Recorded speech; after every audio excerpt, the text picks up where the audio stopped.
Yes, ladies and gentlemen, and a very warm welcome to the second edition of the Asian Mixed Martial Arts Championship. We're here in Phnom Penh, Cambodia, the beautiful capital city in this wonderful Olympic stadium. This was the setting for the SEA Games last year, and what a moment this is for Cambodia in the sport of mixed martial arts. This tournament today will take place over 3 days, bringing together 100 athletes from 15 different regions and countries across Asia, and will serve as qualification for AIMAG, which will take place in Thailand next year. The second edition of this competition also took place for the first time in Thailand last year. This is absolutely a special moment and a very special setting. I'm Andrew Whitelaw, I'll be the lead commentator for the day, alongside Chris Kennedy, black belt in Brazilian Jiu-Jitsu. Thank you, Andrew. It's very exciting to be here. We have some huge talent on the MMA roster. There are 19 weight divisions that will be competing fighters today in both traditional uniforms and contemporary uniforms. It's really fun that we're going to be able to see a variety of competitors, a variety of weight classes, and a variety of styles. Asia very much the home of martial arts, so many different styles, of course. You know, we've got the Philippines coming in with their Western boxing, Kun Khmer, this beautiful striking art for the Cambodians. Of course, the rule set today will take away some of those weapons. This is very much about safety and education as well, which is a priority for AIMAG. Amateur rule set is going to make for an intriguing spectacle. There's certain things you can and cannot do. Yes, under the AIMAG rule set, there are no elbows to the head. Punches, kicks, knees are all fine for the head, but no elbows to the head. There will, bout durations, by the way, today are going to be 3 minutes. Each fighter will only participate in 2 rounds. The final fight of the day will consist of 2 5-minute rounds. There is a possibility for a 1-minute overtime round as well, in the case of a draw. The judges are going to score the fight on a 10-point plus system, and it's going to be based upon effective striking, effective grappling, aggression, and mat control. So many fascinating styles from Central Asia. We're going to see some very strong wrestlers come to the party, like the ground and pound finishing. We mentioned Kun Khmer from Cambodia. We've seen martial arts, mixed martial arts especially, grow in recent years. It's still a comparatively young sport globally. What, 30 years old now, MMA? So how important is the event today in terms of the growth of the sport and what it means for the future? Well, MMA is growing in Asia. It's been growing especially here in Cambodia. It's been getting bigger and bigger every year. On the roster, you'll see we have a lot of young athletes who are clearly motivated not just to excel in the martial arts of their region, but in MMA on the world stage. A lot of these fighters, as you mentioned, are really strong wrestlers. We have a lot of judo black belts here as well. There are a few jiu-jitsu practitioners, lots of kickboxers, a lot of the regional martial arts. The fighters we're seeing today are very kickboxing heavy. For example, here in Cambodia, Kun Khmer, the national martial art, very punches, kicks, knees, elbows, very kickboxing heavy. One of the things that's going to be interesting to see in today's event is how typical rule sets are going to be, typical rule habits that these fighters have are going to have to change. For a lot of the grapplers, there are going to be no knee attacks, no twisting leg locks, no knee bars. For the strikers, there are no kicks to the knee. Which I think is a great rule. Save the fighter's legs. You can still do a ton. You can, of course, kick the thighs and calves. Grapplers are only going to have 3 minutes. A typical grappling match is usually closer to 5 to 8 to 10 minutes. It's going to be really interesting to see how the judokas and the wrestlers deal with the 3 minutes. What do you think about the setup here? We're starting to see the crowd filling the Olympic Stadium. There's such an appetite for MMA growing, and you see a lot of these Cambodians, particularly the host nation, absolute icons. We've got a movie star competing today. We've got the godfather of Cambodian MMA. I believe he's competing tomorrow. We're going to have competition across these 2 mats. It's almost like the Kumite. It reminds me of blood sport. It's very much what we imagine Olympic MMA would look like, which is a fascinating concept for the future of the sport. What do you make of the setup here today? Now, as we said, we have 19 different divisions, traditional and the contemporary. Fighting on open mats usually encourages more running, One of the reasons I love these maps is because they're discouraging running and encouraging action by actually making it illegal to leave the area designated for the fight. Now, of course, in all martial arts events, but at least the AIMAG is different. That if you leave the bounds area, the designated fighting area, 3 times, it's an automatic loss. They treat leaving the inbounds fighting area the same as a knockdown fighting area. 3 times out of bounds, and you're done. You lose the fight. This is going to encourage fighters to circle and stay in the middle and fight. I think it's going to be better than what to fight again. Different. There's also an element about those old school martial arts values as well. We're going to go across to our first fight of the evening soon. It's going to be the Philippines' Emmanuel Izwakpe against Kazakhstan's Aiden Tolotbayev. Really intriguing clash of styles as well. Yeah, both of these fighters look really strong. Aiden has 5 MMA fights, I believe. He was, or 6 actually, 4-1 as an amateur, and 1-0 as a pro. And his opponent Emmanuel, I think, is 3-1 as a pro. Should be a really good fight. Great way to start off the match. Great way to start off the day, I should say. Yeah, can't wait to see the different styles that both opponents bring to the mat. This will be the first session, and then we're talking about the old school martial arts values. A lot of these fighters are going to end up having to fight twice. We're going to see that tournament format. So gas tank, cardio, all those miles run in the gym is going to be a key factor here today. Yeah, because there are only 2 rounds, fighters are going to have to push right from the beginning. In a typical, let's say, Muay Thai fight or boxing, fighters will often use the first 2 rounds to feel out their opponent. That's not going to be an option today. With only 2 rounds, 2 clean rounds, fighters are going to have to start with action right away. They're going to have to start pushing and fighting for that finish, that win right off the get-go. There is a possibility for a 1-minute overtime, which I really like. Some fights end unsatisfactorily, and without a clear winner or a clear loser. I love that they give fighters who end up in that situation 1 minute to really show the judges, 1-minute overtime round to really prove that they want victory.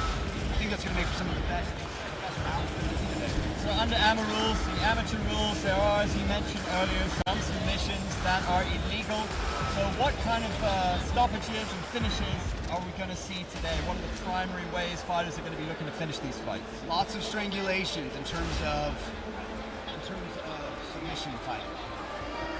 Yeah, lots of arm bars, lots of rear naked chokes. But it seems to be about that time. We're going to go across for our very first bout of the day. Hailing from the Philippines, Emmanuel Izwakpe up against Kazakhstan's Aiden Tolotbayev. We're going to go across to our man in the middle, our MC for the session, which is Stefan Taguchi.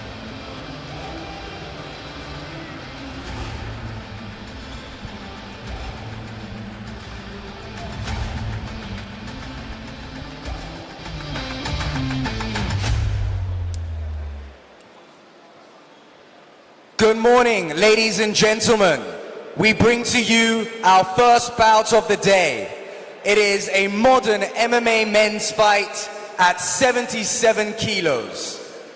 Introducing your first fighter from the blue corner, 34 years of age, 77 kilos, fighting out of Kazakhstan, Aiden Tolotbayev.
think maybe we should let you know that all of these fights are also serving as qualifiers for the Asian Indoors and Martial Arts Games held in Bangkok later this year. As our commentators have already rightfully told you, we will be having 2 rounds per fight of 3 minutes each with a 1-minute tiebreaker. We are going to be bringing you 30 fights for the day. This will be continued tomorrow for our semi-final rounds and our final bouts and award ceremonies on Saturday. Now, for all you viewing at home and for all you here today in the stadium, we will be offering free seats for the semi-final and final rounds tomorrow and on Saturday. We are also being sponsored by Naga World, V Active Sports, and Crud. So we'd also like to appreciate them for supporting us in making this happen today. This is also being brought to you by the NOCC and the CMMA federations, as well as the Asian Mixed Martial Arts Association.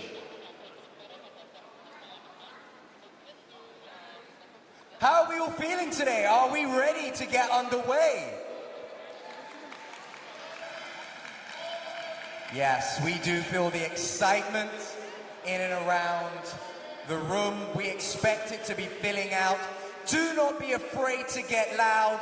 Do not be afraid to show your applause for your countrymen, for your fellow fighters, and simply just as fans of the sports.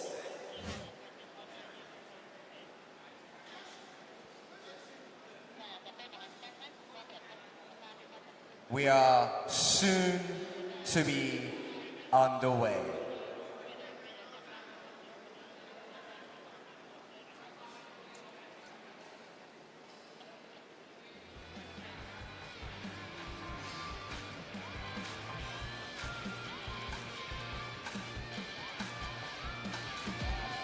And once more, ladies and gentlemen, good morning.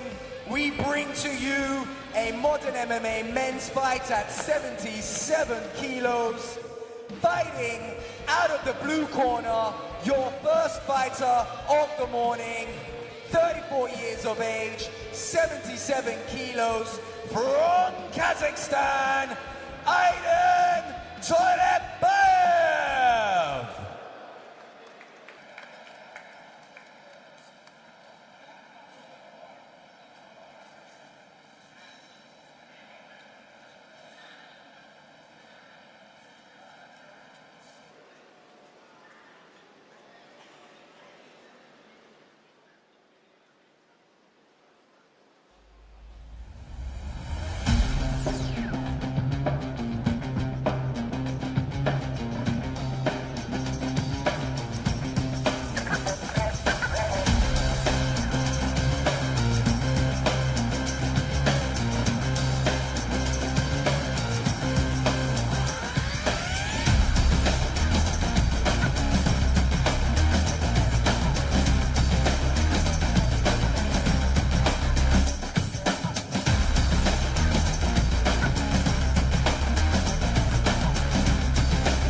Introducing his opponent, fighting out of the Philippines, 25 years of age, 77 kilos, Emmanuel Isuepe.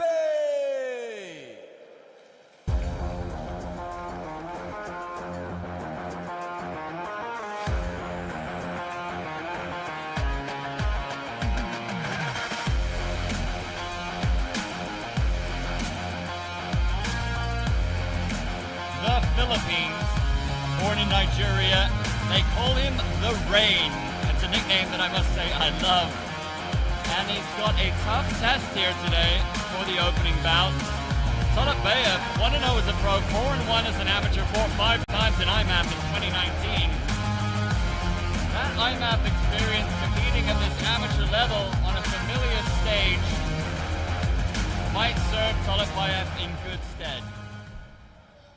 Introducing our referee for today's fight, Hadi Tahir. Please begin the fight.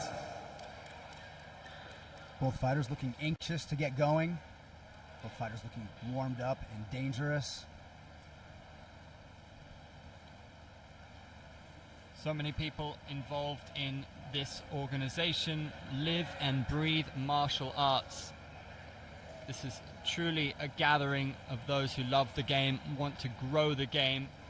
Such a beautiful sport. So many martial arts across Asia represented here today, across these 100 athletes. It's going to be quite a day. We're going to see so much action. Tolotbayev in the blue. Starting off on opposite ends of the inner circle. The Rain in the red. Emmanuel, 25 years old. 9 years younger than his opponent. Emmanuel's last pro fight was in 2022. Both fighters starting off cautiously, feeling each other out. Looks like both of them have a good spinning back kick. Back kick, beautiful. Low kick, looking to get the point back, Emmanuel. And I'm really intrigued to see how they're using the control of the arena. Looks like they're filling each other out a little bit. They're not fully committing to the strikes, which is normal. Big right there's hand. a big right hand. Goes to the body, mixing it up beautifully, Aiden. Yeah, Aiden showing more pressure immediately, but it's still early, of course. The highlights that I've seen of Aiden, I'm very impressed by his well-roundedness as a mixed martial artist. Emmanuel looking to score with those low kicks, but they're more... Oh, another spinning kick by Aiden. Spinning attacks, beautiful. Yeah, beautiful. Lucky for Emmanuel, it didn't land. He's aiming for the head. Set up that power right hand as well. Just look out for it because it's a weapon. 1-2, good fundamentals, Emmanuel. Yeah, Emmanuel seems to be favoring those low kicks quite a bit. They're both doing a great job of keeping their hands high. Emmanuel seems to be dropping his hands when he backpedals, though, which could cost him. Aiden scoring with a solid kick to the body there. The referees like that. I mean, the judges. Some good leg kicks, though, by Emmanuel. We see our first clinch of the match and our first out of bounds of the match. Good level change from the man from Uzbekistan. Nice low kick. Emmanuel not putting much behind those low kicks. Aiden looking to set up the right hand. There's a knee to the body. Yeah, Aiden seems to be more aggressive right off the bat. Seems to be showing more aggression and more tenacity. Emmanuel seems to be backpedaling a bit more. It's kind of a desperate right swing right there. Another spin back kick, a minute left in the opening round. Big right hand again. Another low kick, countered by Aiden's low kick. Ooh, and another tackle. Leg. That was a lovely takedown, wasn't it? Yeah, another tackle, and it's the second out of bounds of the match. I wonder if he could get a win just by knocking him out of bounds. Aiden continuing to put on the pressure. Emmanuel throwing some wide hooks. Aiden doing a great job at defending them. Nice low kick. Less than 30 seconds to go now in the opening stanza. We're seeing Aiden find some more confidence as the round goes by, as we approach the end of the round. And we're seeing Emmanuel backpedaling even more than in the beginning of the round. And I tell you what, Chris, he's finding a home for that right hand. This has been a very impressive first round for the blue. Aiden Tolotbayev from Kazakhstan. I'm not sure what the warning is. Is it because he isn't engaging as much as the referee would like? I'm not sure. Aiden is putting on the pressure. Look at that distance management. Staying just out of range of the punches. The leg kicks don't seem to be bothering Aiden too much. He seems to be worried more about that boxing range. It's as if Emmanuel's looking to set something up with those low kicks as we end the first round. 10-second clapper, sorry. Good first round by both opponents. I'll tell you what, I'm impressed by what we've seen from Aiden Toletbayev. That was a first round of dominance. We saw excellent striking and the ground game as well. As I suspected, a really well-rounded athlete, bringing different aspects of the game here. Yeah, his takedowns looked very natural. They looked very fluid. I wish we would have gotten to see them fight on the ground a little bit instead of being stood back up. But takedowns were quite fluid. Here's Aiden doing some level changing and some feinting. And a beautiful spinning back kick right to the core. That was right in the beginning of the match. Aiden trying to respond, keeping his guard high. Aiden is doing a great job at feinting. If you watch here, he's setting up all of his punches and all of his moves with movement. Boom, a give and a take. Take the leg kick to give a leg kick. Often we see people look to set up things using the leg kick, just give their opponent something to think about. Emmanuel Isuakpe was using that leg kick, but then wasn't following up with enough shots. What did you think? He wasn't putting any power behind those low kicks. I think he was trying to set something up, and he's probably great at setups in many settings, but Aiden is putting pressure on him. Trying to set up a strike against an opponent that doesn't care about your strikes is really difficult. Aiden seems to be very confident in his distance management, always staying out of range of those punches and putting on some pressure, making it hard for Emmanuel to really ground his feet and land a hard strike.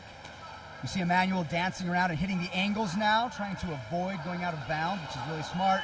But he's taking some punishment now by Aiden. Beautiful combos, our first knockdown of the day, and the referee is calling it. We have a knockout. Aiden Toletbayev cracks him with the right hand and finishes the fight in round 2. Beautiful performance by Aiden. Went out there and just did a very classic combo, threw some straight punches followed by a roundhouse kick. What a statement from the man from Uzbekistan. His coach and corner will be absolutely delighted with that performance. He showed spinning back kicks, stunning takedowns, and then just put the exclamation point on the performance and got the finish. Getting a big finish like that at amateur level, that is hugely impressive stuff, and his IMAF background was really telling. He felt so comfortable out here on this stage, Chris. Yeah, and taking a shot to the face like that with these smaller MMA gloves is rough. Good for Emmanuel being able to get back to his feet. Excellent job by both fighters. Congratulations to Aiden.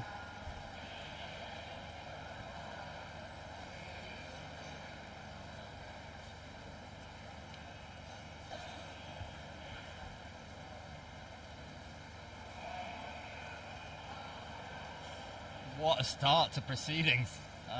Very entertaining. We're going to hear our official decision. Your winner from the blue corner, fighting out of Kazakhstan, Aiden Toletbayev.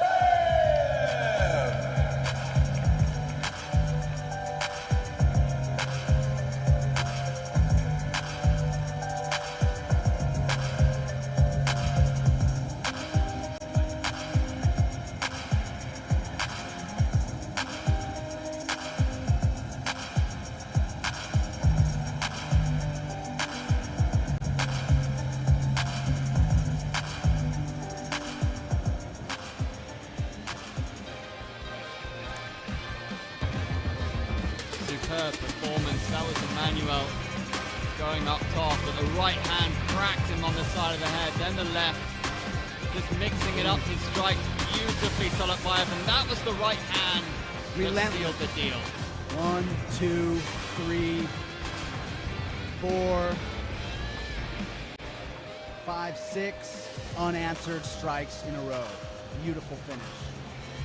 That was some high-level MMA. Yeah, you can see him cutting the angles while he's throwing his punches. And right here, he does a small pause, and he goes right back into his combo. That stutter between strikes and combos is a great way to throw your opponent off guard. Excellent performance, excellent finish. I wonder if his coach told him to do that, because he went out looking very confident and executed that perfectly. That showed real experience. You saw there's a 9-year age gap between the two, and sometimes younger fighters, they get really excited when they smell the finish and they unload in a flurry. Yeah. And at times they empty their gas tank when they don't get the finish. That little pause to me showed a guy who was razor sharp and really had that killer instinct, and the way he got the job done, it really is emphasized when you see it in slow motion. That's one for his highlight reel. Yeah, absolutely. And second fight of the morning, another modern MMA men's battle at 77 kilos. Introducing, out of the blue corner, fighting from Indonesia, at 19 years of age, weighing at 77 kilos, Shamik Shamir!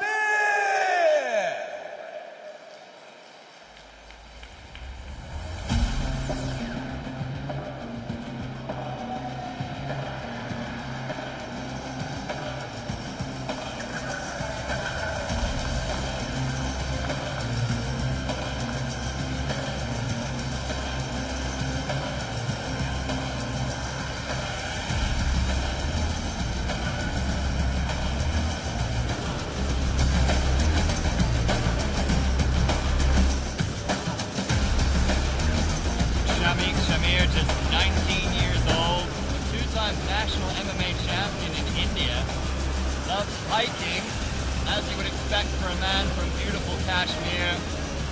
He's also a big fan of motorbikes, and he's handy with a pair of nunchucks. A true martial artist. The scene is certainly growing in India. Hailing from Thailand, 27 years of age, fighting out of the red corner, Simon Stracy!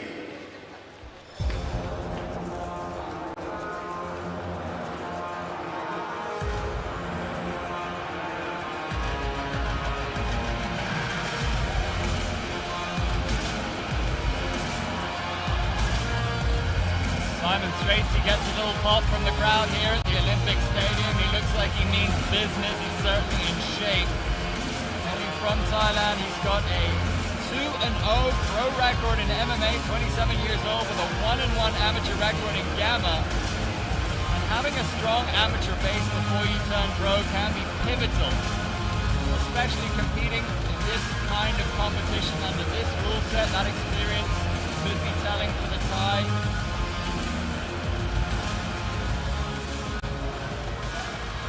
Simon looking very stoic, but also looking pretty Our healthy. referee for this fight, a round-robin fight, Alvin Seat, please begin.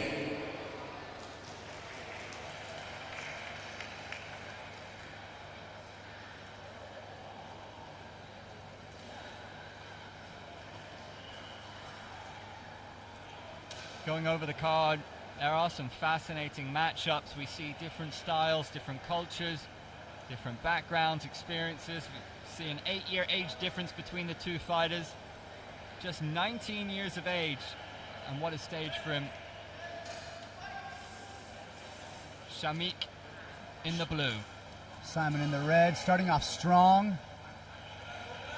The fighters are not looking for a fill-out period. Looks like they're looking to attack each other right away. Shamik going for a takedown. He had to eat a knee on the way down.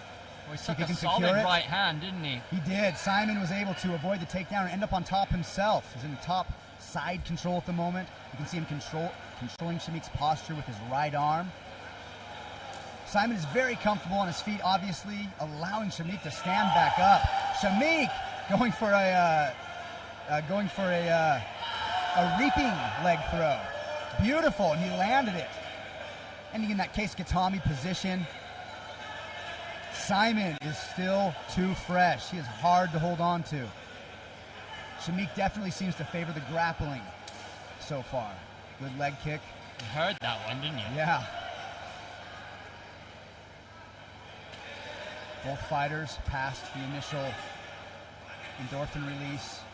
Less than 2 minutes to go now in the opening round. Simon Stracy looking very strong with his strikes. Was that a Superman punch? Looks like it, yeah. Good duck. Simon fighting in a very strong Thai style. Simon with a takedown, ending up on top again. I am pretty impressed with Simon's grappling ability. I wasn't expecting that. That was beautiful. Great sequence, wasn't it? We saw the head movement to evade the punches, then going for the takedown, now working from side control. Yeah, here on the ground, he's doing a great job of avoiding the guard, moving away from the legs to attack the upper body. Shamik getting back to his feet with a nice knee. It's always good to get back to your feet and immediately throw a strike. Let your partner know you're not just escaping, you're in the game still. And what we like to see, you saw in that exchange, you eat a knee, it's very important that you give one back to your opponent and get your point back. Yeah, show the judges that you're not just getting beat up. Show the judges that you're here in a fight. Level change into a tackle, did not pan out for him. Once again, Simon was able to defend, sprawling backwards, putting some pressure on Shamik, and both returning to defeat. 45 seconds left to Oh, go. good right hand. Ooh, landed a couple of punches. Now Simon looking for the clinch. Shamik is having some good success with his boxing here in this last minute of the round. Shamik stepping first out of bounds. You got to be careful about that. 3 of those and you can be out. Going for another Superman punch, didn't pan out for him. Simon clinching, landing some knees, looking for some dirty boxing by Shamik and by Simon. Looking for that outside trip, and it panned out for him. Securing a mount position. He's got less than 10 seconds to use it, though. There's the 10-second clapper.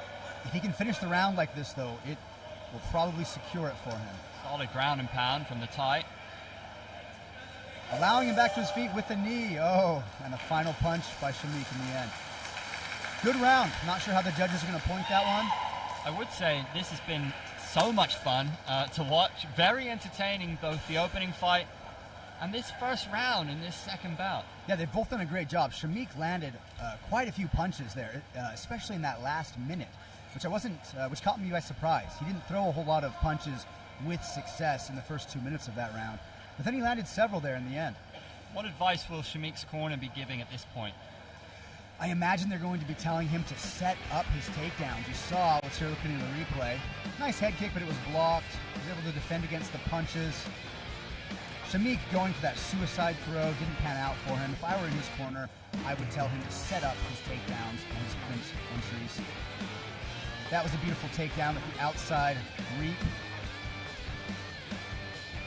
Superman punch from Shamik. Simon having fun the whole time. Watch Simon's face, he smiles after every encounter, which is awesome. I love when fighters enjoy their craft. Beautiful punching combo, 4 punches landing in a row. Excellent display of boxing by Shamik. Well, it's so important, isn't it, to love what you do, especially in this sport, because it is all about the grind to get to this level. And for a 19-year-old kid to be throwing Superman punches at the second Asian MMA Championship, I'd love to see it. Round 2. Ooh, followed by a head kick and a left hook. Oh, into a clinch. And once again securing the top position. Simon has been doing an excellent job at getting on top whenever there is a grappling exchange. It looks like he's finally doing some ground and pound from side control. And it looks like they are going too far out of bounds. The referee is standing them back up. I think they probably could have stayed down there for another moment, but it's okay. Everything's up to the referee's discretion. Beautiful leg kick by Simon, followed by a lean back. Yes. Once again, clinching. The clinch fight is actually one of my favorite parts of MMA. Some front head and arm control by Shamik, and back into a kickboxing exchange. You can see both fighters, their hands are starting to drop, indicating both of them are starting to experience some fatigue. Simon Stracy showing that 2-0 pro MMA record. It's quite telling. It's a 1-2 combo from Shamik. Lands less than 2 minutes to go in round 2. Good head movement from the Thai to evade those punches. You can see both fighters dropping their hands after exchanges. Again, indicating how fatigued they are. Another clinch.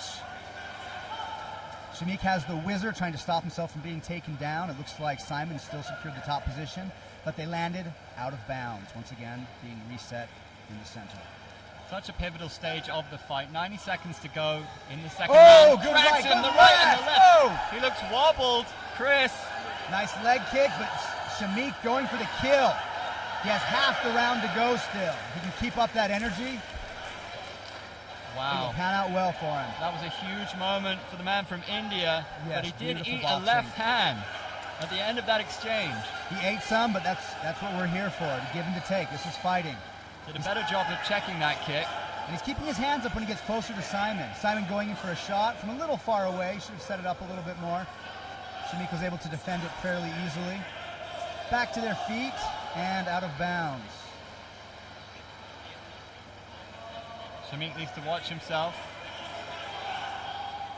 Immediate level change by Simon and securing a takedown. We'll see if he's able to get into a dominant position. Landing some ground and pound. The ref warning him not to hit the back of the head. It is illegal to hit the back of the head or the spine when striking an opponent in AMMA. Shamik trying to get back to his feet. Simon putting some pressure on the posture. Shamik grabbing the leg and going for a single leg takedown. Simon once again ending up on top. I am very impressed with Simon's grappling. Very much the business end of this fight now. Full Turning mount his for back. the tie. Bad idea. I am not sure why the referee stopped it just now. But Shamik, I think, should not have been exposing his back just then. Both fighters looking exhausted as the round comes to an end. You can see both fighters are fatigued, dropping their hands, but both still wanting to secure a win, still putting on a show. Simon with a great lean back, avoiding the straight. Ooh, nice knee.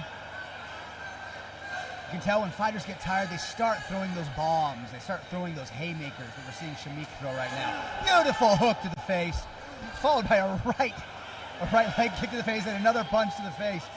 Shamik has been doing so good, but he is so exhausted now that he's getting lit up here in the end. There's the 10-second clapper. The second and final round. Just like the first round, it looks like Simon is going to end in a top control position with some ground and pound. A great way to end a round if you were trying to show the judges that you are the dominant fighter. Absolutely. That's what will stick in the mind of the judges as they go to their scorecards. I think he'd already done enough, in my opinion, Chris. I think Shamik may have had a slight edge in the striking, but just slight enough that the grappling is probably what is going to decide this fight. I feel like Simon was able to end up on top in almost every grappling exchange. And if I were a judge, I would take that into huge consideration. The fact that you can handle an opponent who's trying to grab you and control them, that shows that you're completely in charge of the fight. I am leaning towards Simon a little bit, but both fighters put on a great display. Good go. We'll see what the judges say. We will go across to our MC momentarily. We will have the official decision. Congratulations to both those fighters on a huge effort and putting on a display showcasing a wide breadth of mixed martial arts skills, solid striking, decent grappling as well. The Superman punch was a highlight for me from Shamik. He landed a beautiful boxing combo in there at one point. At a few points, actually. Both fighters showing success in their striking. Shamik showing a little bit of success with his grappling. Simon showing a great deal of success in his grappling, specifically in his ground positioning. He seems to always be able to secure that top position. We saw a little bit of ground and pound from Simon. That's something that the judges will definitely take into consideration as well. We'll go across for our official decision to our MC, Stefan Taguchi.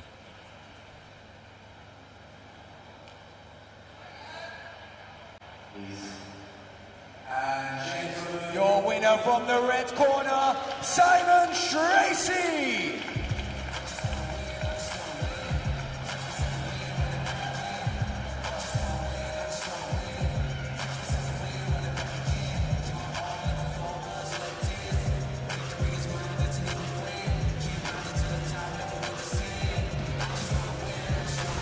Beautiful right kick, left hook by Simon into a clinch. Showing some dirty boxing uppercut, another roundhouse kick followed by an evasion.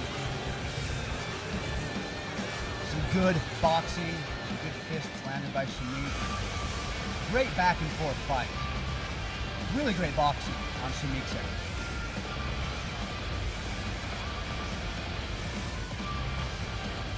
Simon, top control, looking to show the judges he is in control by landing some punches after securing control position.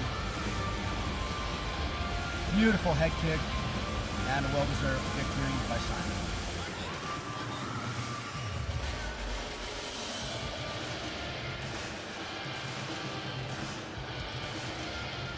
We go across to our third bout of the day.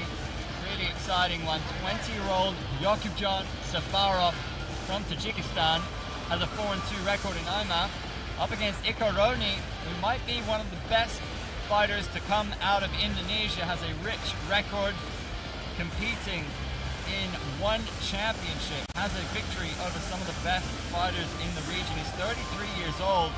He's a former freestyle wrestler. He won bronze and silver medals at the SEA Games in 2009 and 2013. Also competed in the 2018 Asian Games in Jakarta. His parents sold fish in the market. His father became a boxing coach.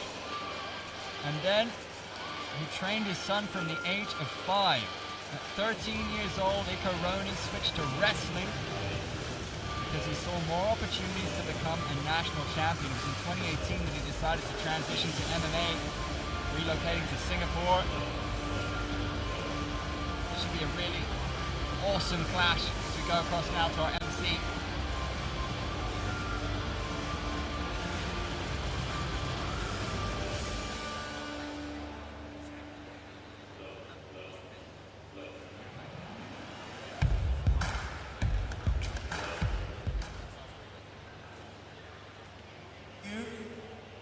We bring to you our third MMA men's bout, modern MMA.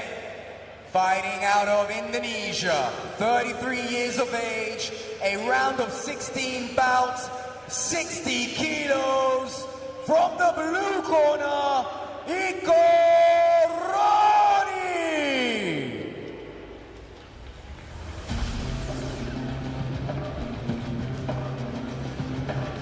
And that's the gentleman I was referring to, Ikaroni. Indonesia, stand up. If you're joining us live on YouTube or Facebook, thanks for being with us. We've had some incredible action so far. It's an action-packed day one here in AIMAG. This being the third bout of the day. This gentleman has wins over the likes of Y2K Fairtex and one of Cambodia's finest, Chan Rotana. In 2022, both of those guys, two of the best out of Thailand and Cambodia. But he hasn't won since. His last two were losses to Hu Yong and Danny Kingad in one championship. So he'll be looking to get back to winning. And his opponent, at 20 years of age, weighing at 60 kilos, from Tajikistan, Yokubjon Safarov in the red corner.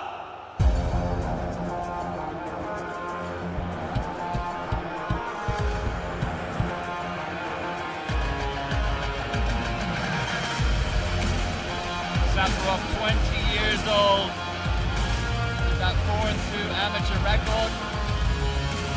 Certainly looks dialed in and focused and in great shape. Ikaroni, very much more well known on the world stage, but Safarov brings with him a wealth of talent. This is an interesting test for the Indonesian, the veteran, up against an opponent 13 years younger.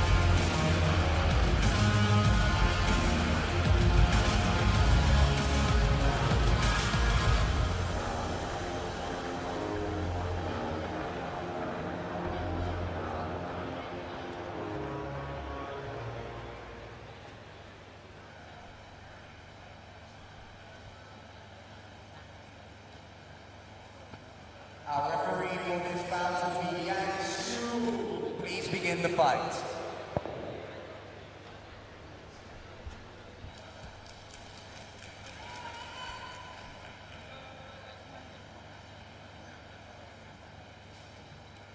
fighters securing their starting positions outside of the inner circle, but inside of the octagon. Expecting some strong wrestling from both these fighters.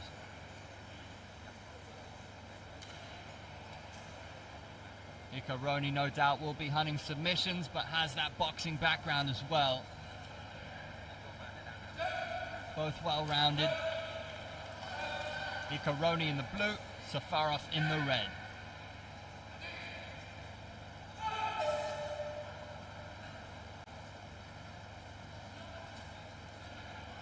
Neither fighter starting off too aggressively. That's good. They're trying to fill each other out. You can see Safarov working his level changes. Exchanging low kicks. Ikaroni trying to disrupt his level changes with some leg kicks and a little flurry of punches there. Nobody looks damaged from it. Both fighters looking for feints. Ikaroni throwing an untelegraphed kick. Beautiful. Countered by Safarov's leg kick. Great ankle grab by Safarov. Ikaroni defending with the whizzer. Safarov looking for some ground and pound, probably to try to distract Ikaroni so that he can then secure the takedown. And exiting the clinch with a nice uppercut by Safarov. Always try to leave the clinch with a strike. Beautiful head movement by Safarov. Moved out of the way, landed a roundhouse kick to the leg.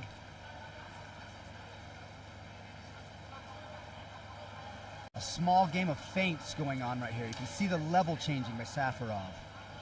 That regular level changing can really disrupt the flow of your opponent. You can see Ikaroni trying to time between the level changes and landing a strike. 90 seconds to go in the first round. Saw more power behind that low kick from Safarov. A patient approach from Ikaroni, but he needs to step up the pace. These are short fights. 2 rounds only to get it done. Both of these fighters are being very patient, but they're both throwing hard shots. Almost every shot we've seen thrown has bad intentions behind it. Oh! Oh my goodness! Safarov drops the Indonesian. This could be a massive moment in the fight. Why did they let them up? No. Oh my goodness. They're standing him up way too quickly in my opinion. They weren't even touching the out of bounds area yet. Beautiful boxing to Safarov. Safarov should try to take advantage at this point and rush Ikaroni. This could be the biggest win of Safarov's career. If he can get the job done against Ikaroni, my word, that was a huge moment for him. Crack the Indonesian. I really wish you could have seen what would have happened if they had stayed on the ground. Back to their feet though. Ikaroni seems to be running a little bit. Seems trying to be circling away now. Out of bounds, being reset. Safarov showing different skill sets. Well-rounded. Oh, beautiful body kick. You can kick pretty freaking hard with these shin guards. Oh, a great takedown feint into a left hand.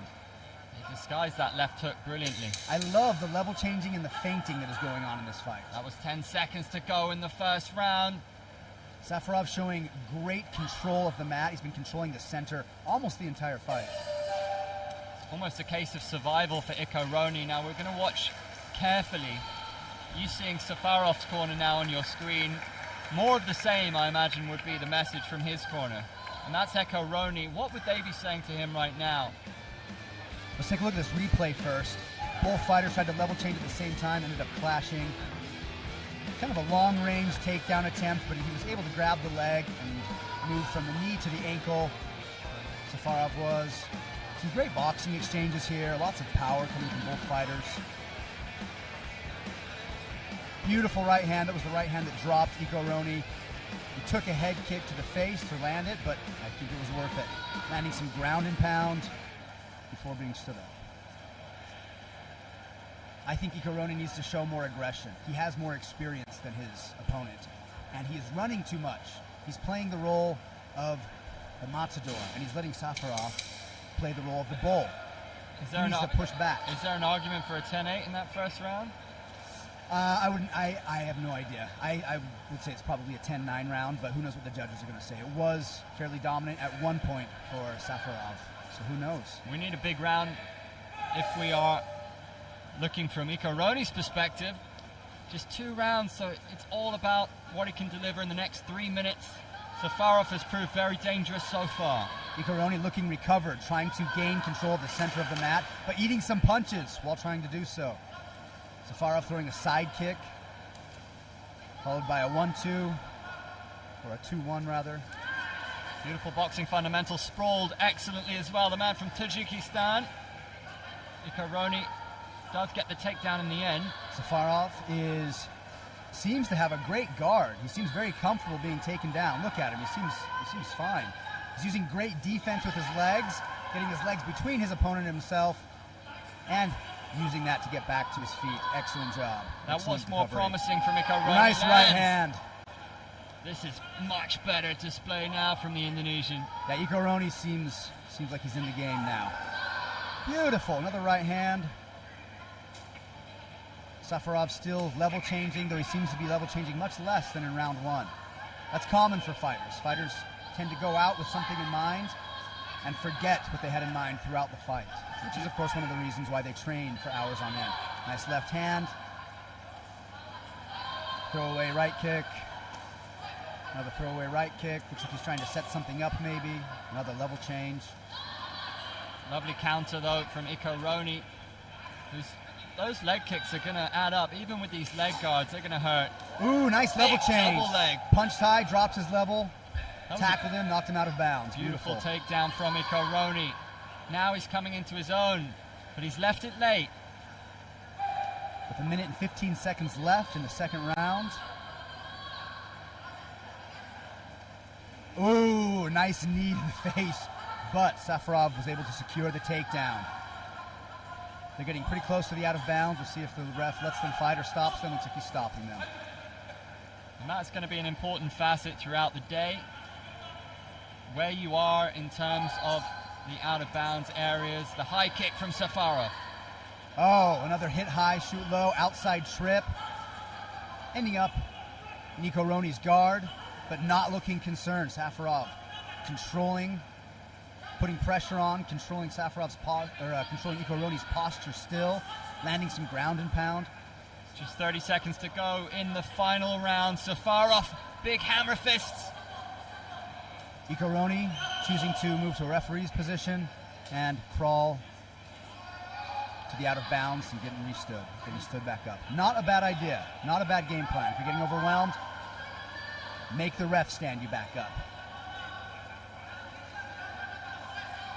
Both fighters showing a little bit of fatigue, though you can tell by watching them that they're both in excellent condition. Both of their hands are still high, their movements are still dynamic. We're still seeing feints. Another takedown by Safarov. Getting to the half guard position, able to clear Iko Roni's right leg. That's going to help him in being able to land some ground and pound. With 10 seconds left, we'll see if either of them can do some more damage. See that blood above the left eye, I think it is, of Iko Roni. A mark of the striking from Safarov. Spinning back kick at the end of the fight. Great way to end the round. That is a big performance. The man from Tajikistan, remember, only 20 years old, the youngster. Well, he has a very bright future in this sport, I can tell you now. Iko Roni, vastly more experience, has victories over some of the best pro MMA fighters in Asia. What a result for Tajikistan early on in this competition. Yeah, Safarov, I am definitely leaning in his direction for this fight. I feel like that's the direction the refs are going to go. But this could be a draw. Safarov could have won round 1, and Iko Roni won round 2. We'll see what the judges say. Yeah, forgive me if I am jumping the gun. I'm fairly certain that Safarov has got the job done here, but we do see things happen in MMA. Sometimes we don't see it from the commentary booth the way that the judges see it, but for me, Safarov did more than enough there to get the W. I'm also leaning in his direction. I think he got the win, but let's see what the referee and judges have to say.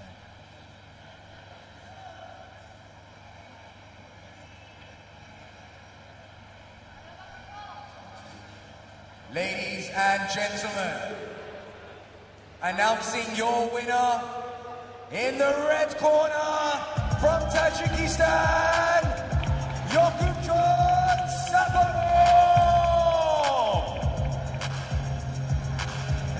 What a win for him, and he looks very fresh. You have to say his conditioning looked excellent, his overall performance, very impressive, Chris. Because of that win, Safarov will be fighting again later today. He was fight number 3. The winner of fight number 3 will be fighting in fight number 15 as well. Safarov needs to go back to recovering, resting, and getting ready for another fight. Excellent performance. Some great back and forth by both fighters. Both had great moments in this fight. I wish we could have seen a third round. Safarov definitely deserved to win. I think a third round would have been really fun, but he definitely won those 2 rounds. And he deserves to get his hand raised.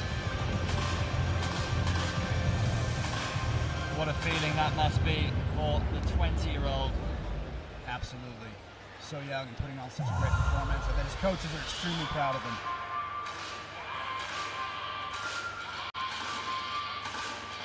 So we're heading along to our 4th bout of the day now. Chongchan, 32 years old, up against Kyrgyzstan, Zanibek Abdullayev. Flown by so far. We have so many fights here in our opening session. It's been so action-packed here at the Olympic Stadium in Phnom Penh. There's already several standouts in my opinion and ones to watch throughout the afternoon.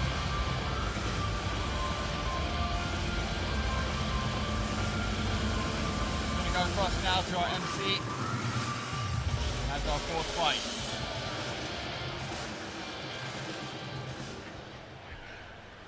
We bring to you our 4th bout of the morning, another modern MMA men's fight at 60 kilos.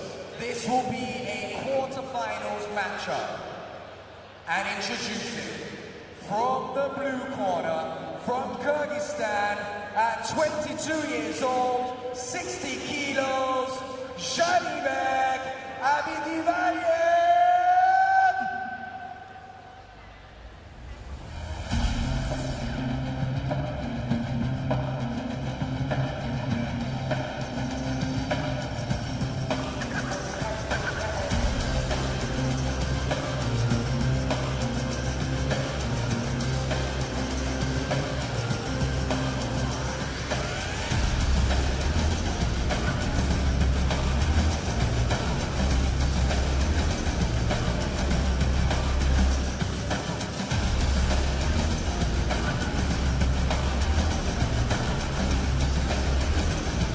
Abdullayev, 22 years old, with a 3-2 pro record in MMA. Coming off a loss via armbar last year, has a 4-0 amateur record in Gamma. Racked up that 4-0 over a 3-day period. And his opponent, 32 years of age, 60 kilos, fighting from Macau, China, Chongchan in the red corner.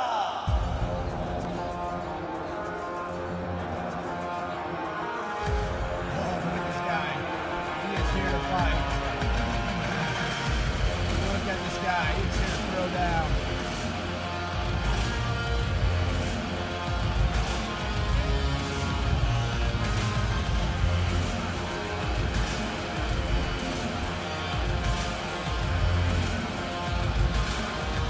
Years old, Choi Chongchan, representing Macau, China.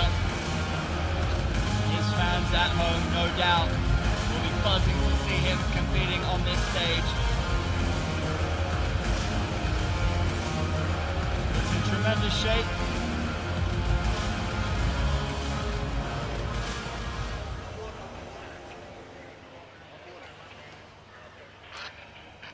Our referee for this bout will be Please begin.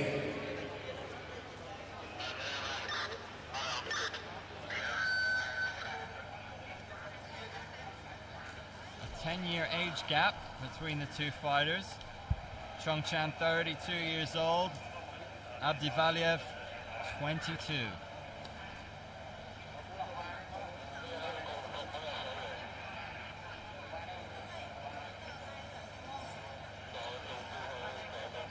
Chan in the red corner, Abdivaliev in the blue.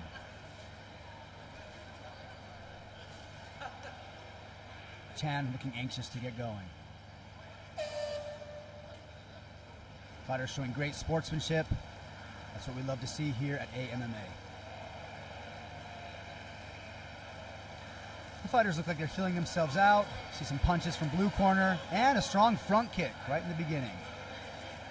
Good for him for throwing the front kick but not getting too excited and rushing in. Some good boxing by blue corner. And a stoppage by the referee. Maybe they were getting I'm not sure why, but they're getting too close to out of bounds. Abdivaliev letting his hands fly there. Strong start. Yeah, strong start, good kick, good punches. Great distance management. Look how he immediately backsteps after landing. And when appropriate, continuing to pressure. Beautiful. Abdivaliev cracking him with that right hand. Hit him clean. 2 minutes left in the first round.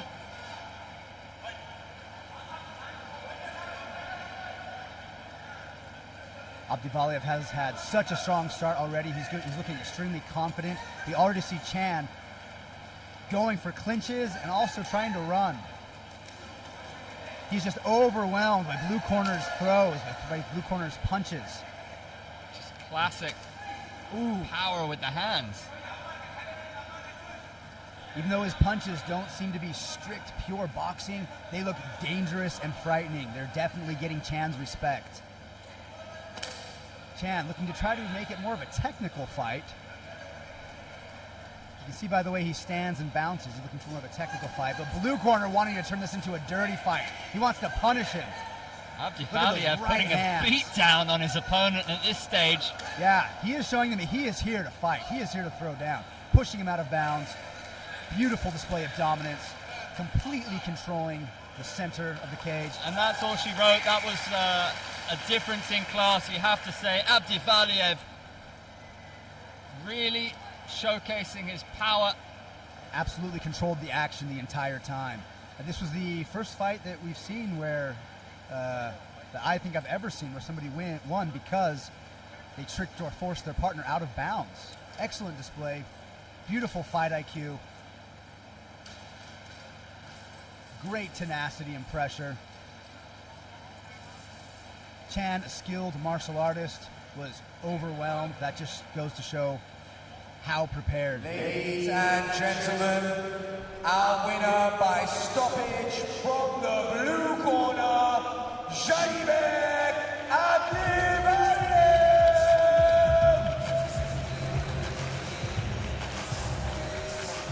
Going out of bounds too frequently will have the referee stop the fight. I'm curious to see how many fights are going to be decided based on that rule today. Excellent sportsmanship by both gentlemen, going over to thank each other's corners.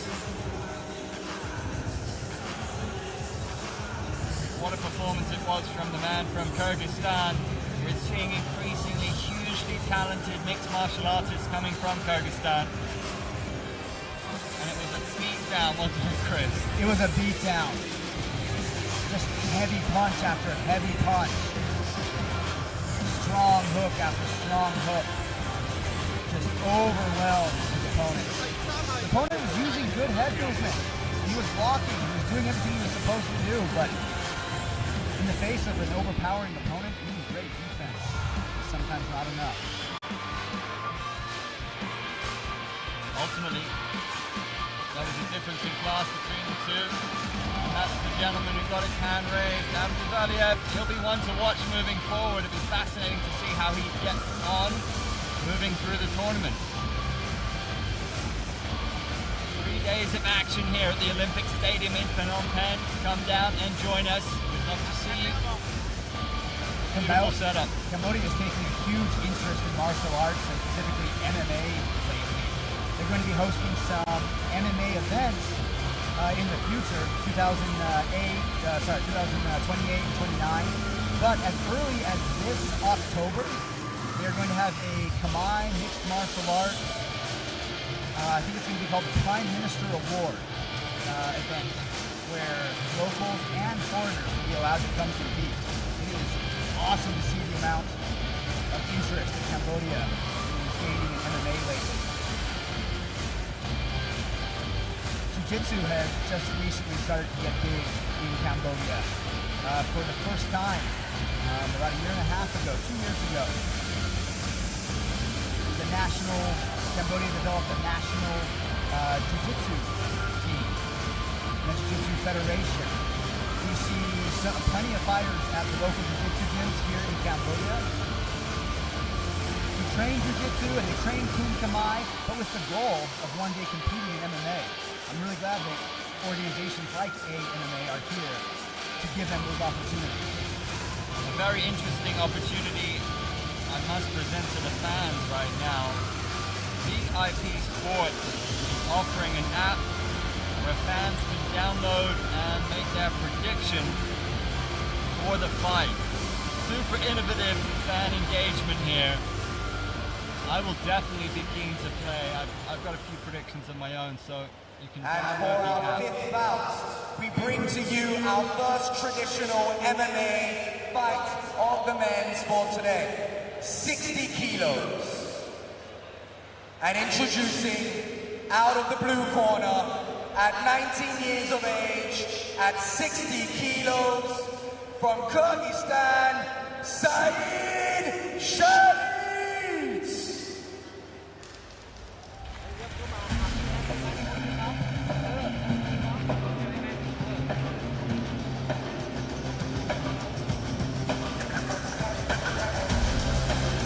Download the VIP Sports app to make your picks. The winner will be granted $500 US.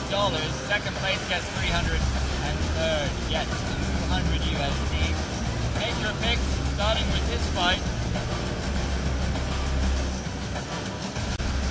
Saeed Shahid, another fighter from Kyrgyzstan, only 19 years old. It's in the traditional MMA.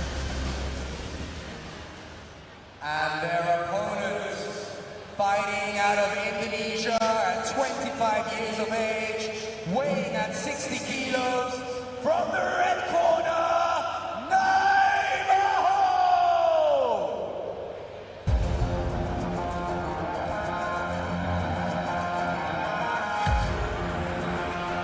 Our first traditional fight of the day.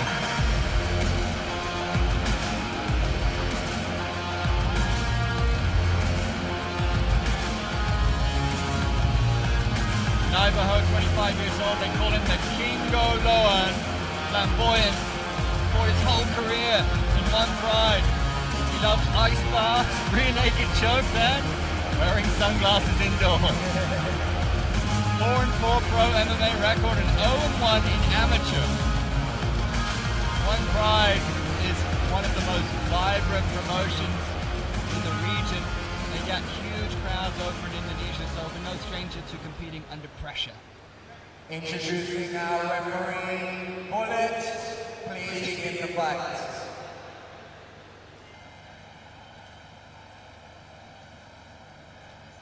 The primary difference that we're going to see in this traditional match is that grabbing the clothing is perfectly legal. They can grab their opponent's lapels or gi pants to help them secure takedowns, to help them secure throws, to help them perform lapel chokes. Very Street Fighter-esque. Yeah, can't wait. Saeed Shahid's the 19-year-old 1-0 pro MMA record. Won his fight via first-round armbar, so that might be a submission to watch out for. Looked very dominant on the ground. He also does karate. Nice leg kick by Saeed. Both fighters filling each other out, both of them playing with the distance, trying to gauge each other's distance. Nice little entry feint by Naibajo just there.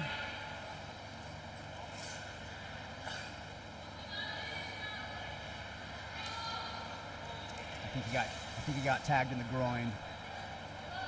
It's like the ref's giving a warning, be careful of those groin shots. Saeed did throw an inside leg kick right off the get-go, and those can sometimes accidentally hit the groin, even if it's not your intention. Beautiful outside leg kick right on the thigh, nice and flush. by Saeed. Ooh, great body to head by red corner. Beautiful 1-2 from Naibaho. Beautiful feints by Saeed. Oh, with a strong right hand. That overhand wobbled him. I love the amount of feinting that they're both doing. It's a sign of high-level striking.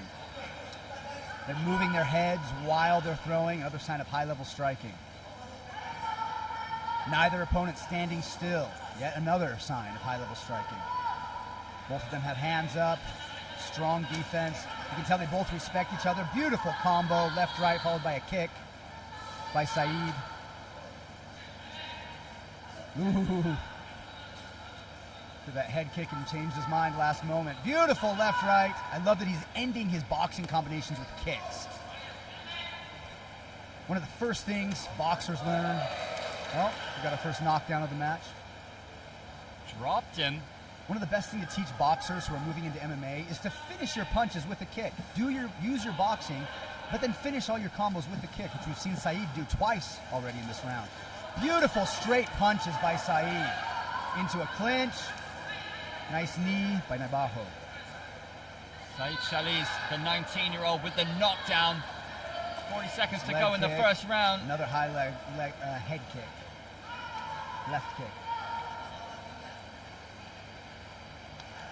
Both fighters clearly trying to damage each other. Beautiful right hand to the face by red corner.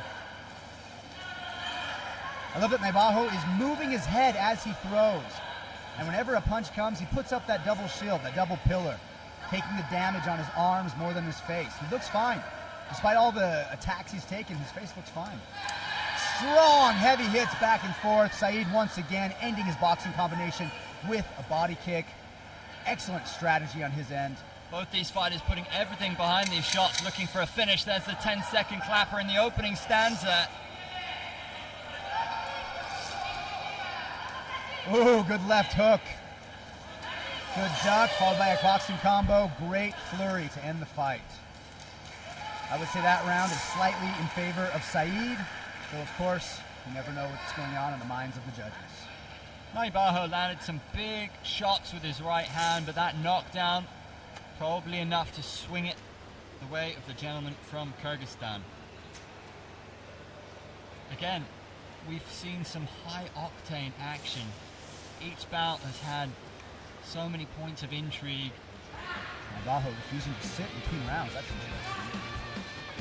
Trying to counter a kick with a straight punch. Not a bad idea. It didn't really pan out for him, but it is a good strategy. I like when he changed it up and threw that cross to the body. He should do that more in round 2. Beautiful leg kick to the body by Saeed there. And some excellent flurries. And that was the one knockdown of the round. Shali's had some excellent technique on his roundhouses, twisting his hips beautifully into the kick. Beautiful head movement by Naibaho.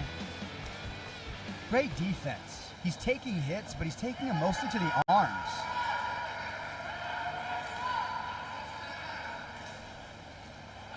And round 2. Remember, 2 3-minute rounds of action here.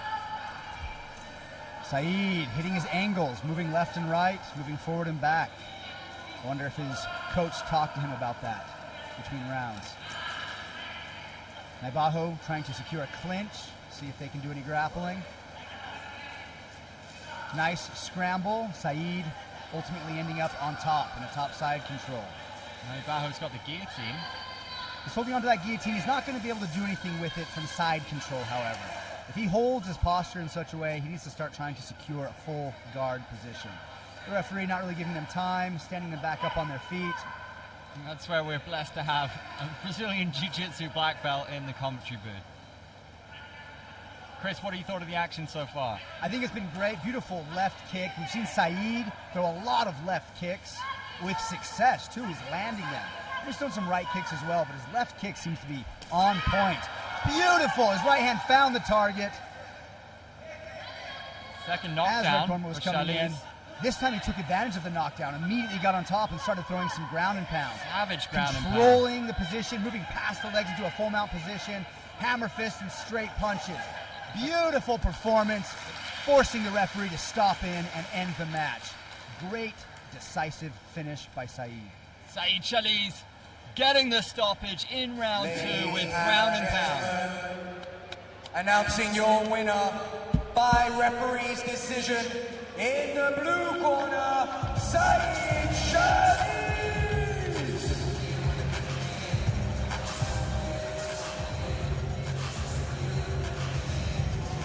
That was a fun fight.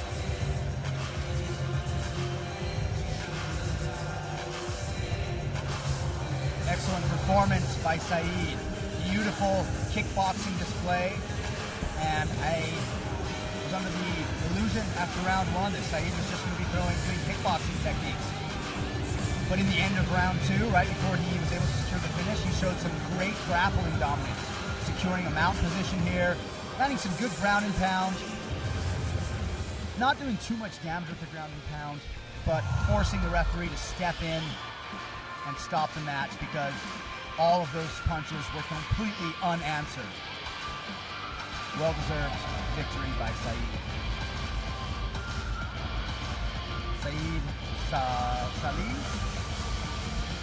Saeed Chaliz. That's right. So far a clean sweep for the fighters coming from Central Asia, coming from Tajikistan and Kyrgyzstan as well as Kazakhstan. I love that we're only doing 2 rounds. I actually really love that. It's encouraging the fighters clearly to go hard. They know they have short rounds, 3 minutes, short number of rounds, only 2.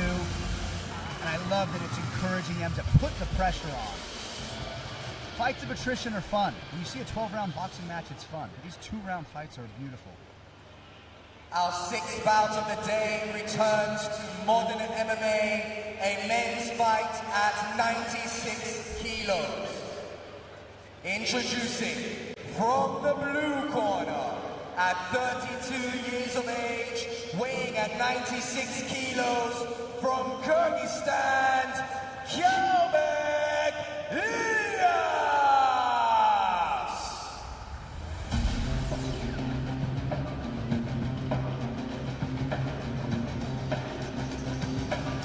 Ilyas at 96 kilograms. He is one of today's big boys.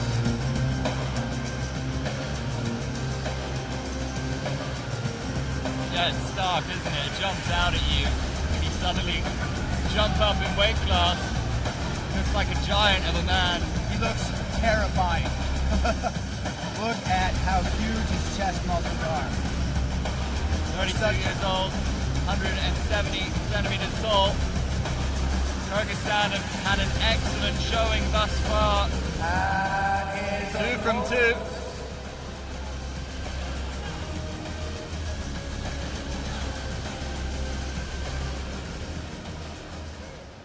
And his opponent, at 32 years of age, 96 kilos, fighting out of Mongolia, in the red corner, Mongun Shagai!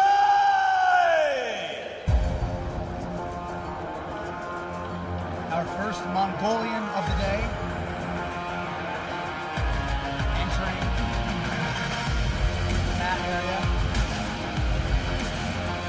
Mangan Shagai, also 32 years of age.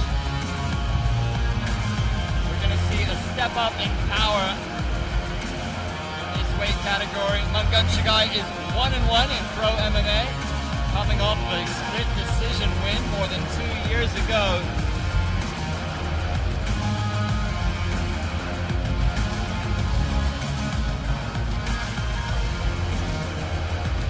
Mongolian fighters I've seen tend to have a tremendous amount of heart and power. Our referee for this bout will be Vincent Martin. Please begin the fight.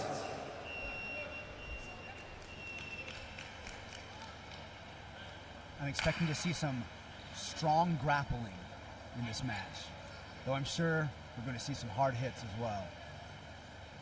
Both fighters looking very stoic, looking very confident.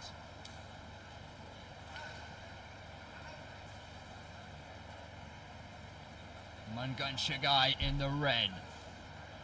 Kailbak Ilyas in the blue.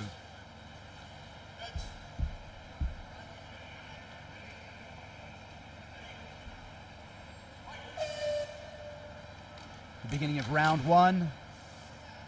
Fighters touching gloves and immediately looking for their range. Some throwaway punches and a throwaway roundhouse kick. And Ganshigai landing the low kicks.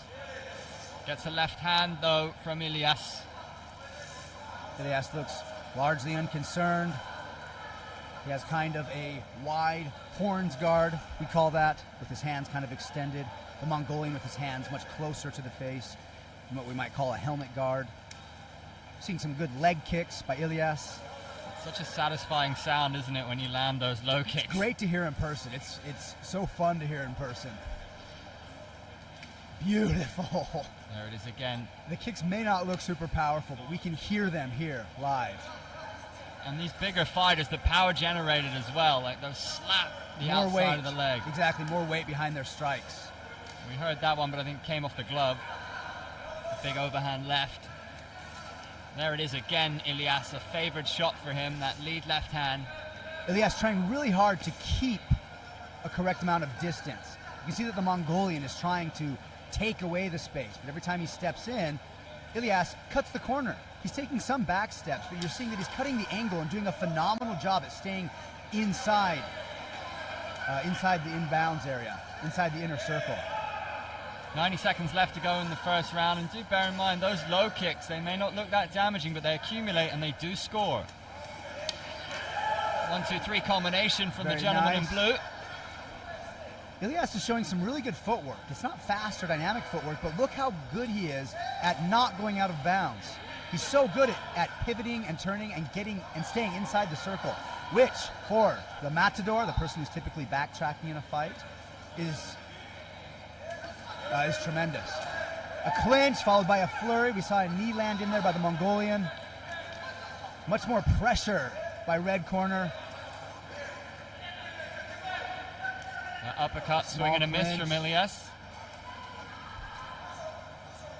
You can see that red corner has a much more forward-leaning stance, more weight on his lead leg, tucking his chin more. And Ganshigai scoring with that outside leg kick, then the front kick to the body. And another leg kick. 10 seconds to go. 25 seconds to go in round one.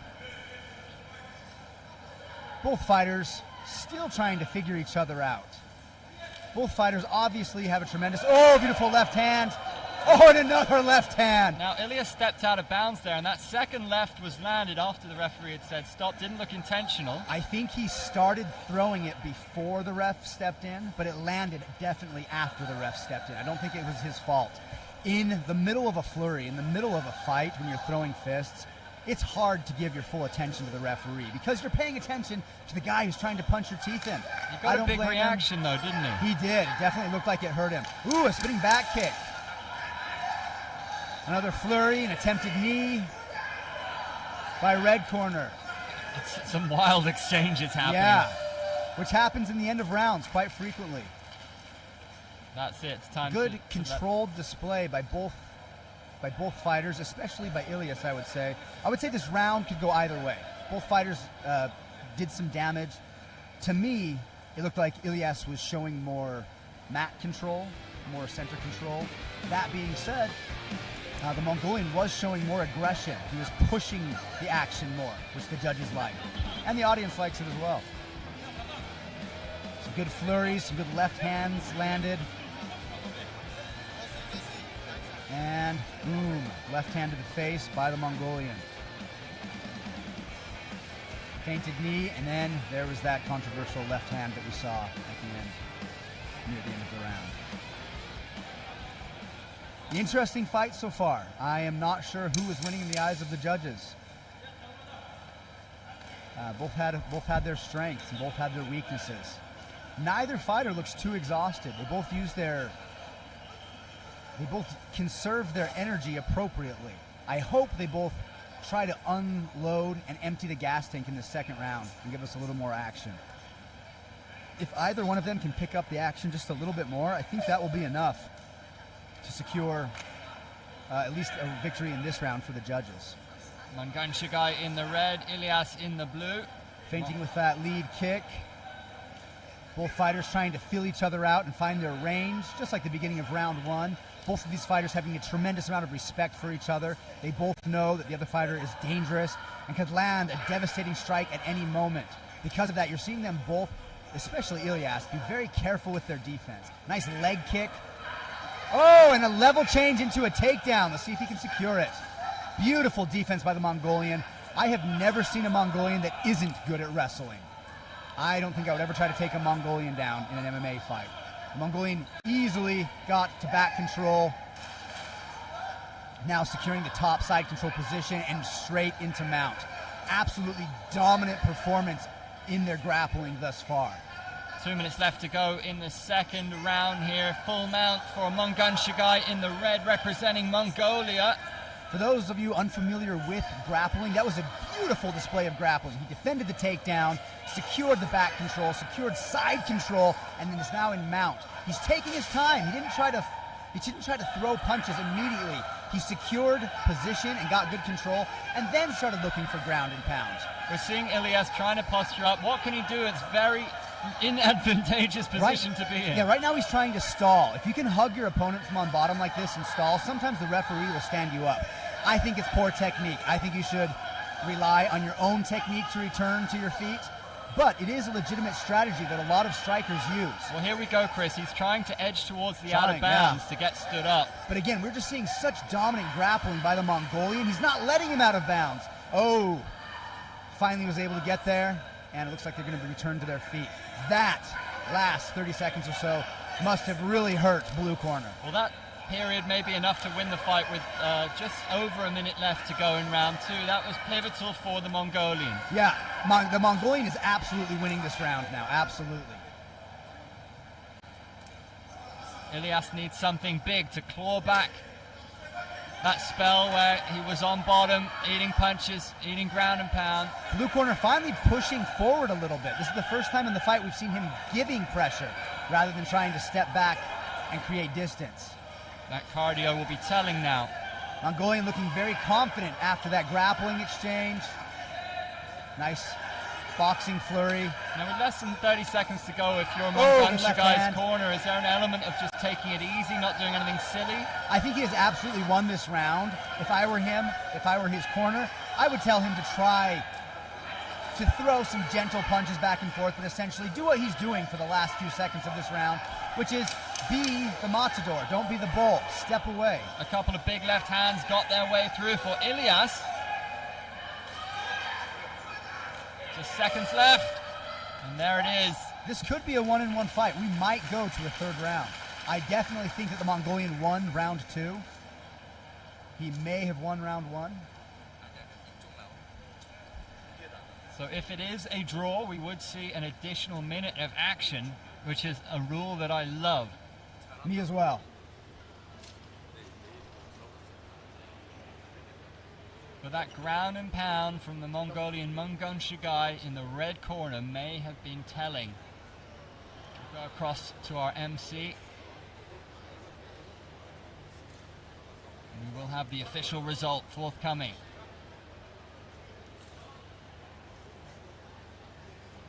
The judges may be taking a few extra moments just to deliberate this.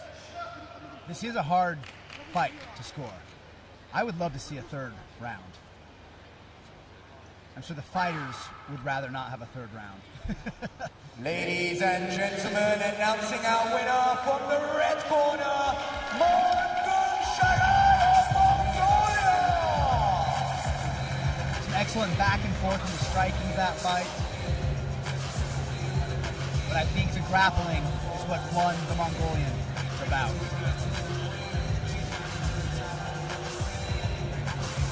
MMA encouraging the spirit of martial arts. You see competitors being friendly towards each other, being friendly towards each other's corners.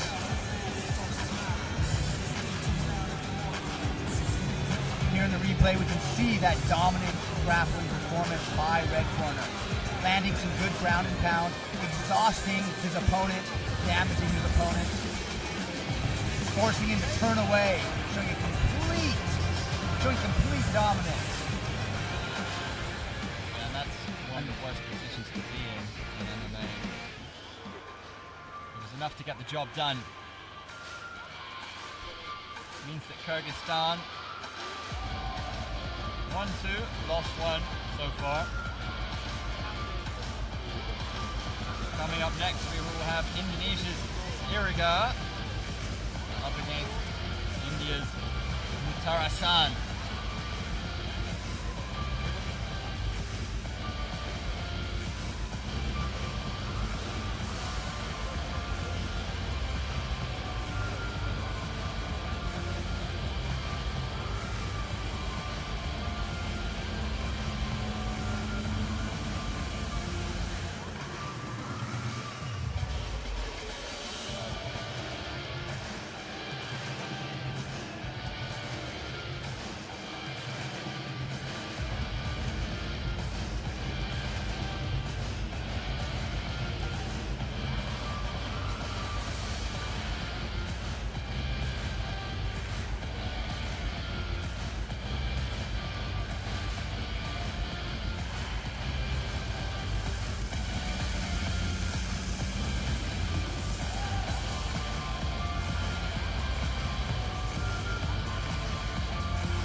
Our seventh bout of the day is a modern MMA men's fight at 65 kilos. Introducing your first fighter in the blue corner from India, 22 years of age, Muttarasan.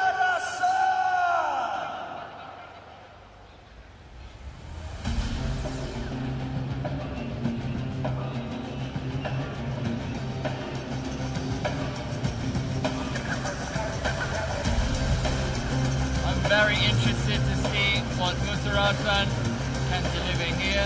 22 years old, he has a win by TKO at amateur level. Very acrobatic, very flamboyant. He likes horse riding, waterfalls, and he can do the splits. He loves all martial arts. And look at this guy's Instagram, it's all very Jean-Claude Van Damme. If I had to say, he is India's young Jean-Claude Van Damme. He's all doing splits various buildings. And his opponent, 27 years of age, 65 kilos, fighting from Indonesia, in the red corner, Siriga!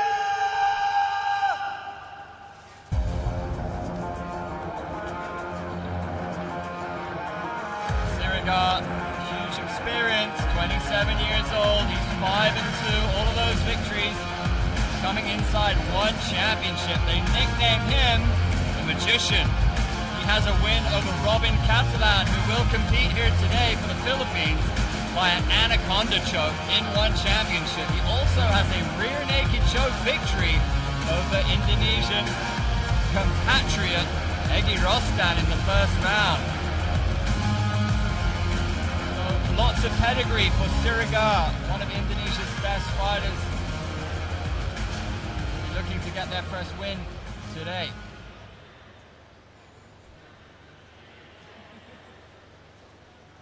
I'm not sure if you can see it just off your screen, the flexibility. Extreme mobility by both fighters. I think we're going to see a lot of high kicks.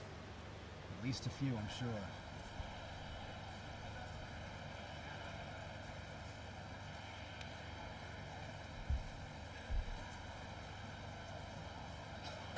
Both fighters looking anxious to get going. Muttarasan is very acrobatic, very flamboyant.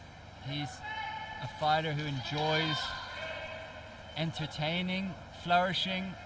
I wouldn't be surprised if we see some spinning stuff. Muttarasan in the blue, Siriga in the red. India versus Indonesia.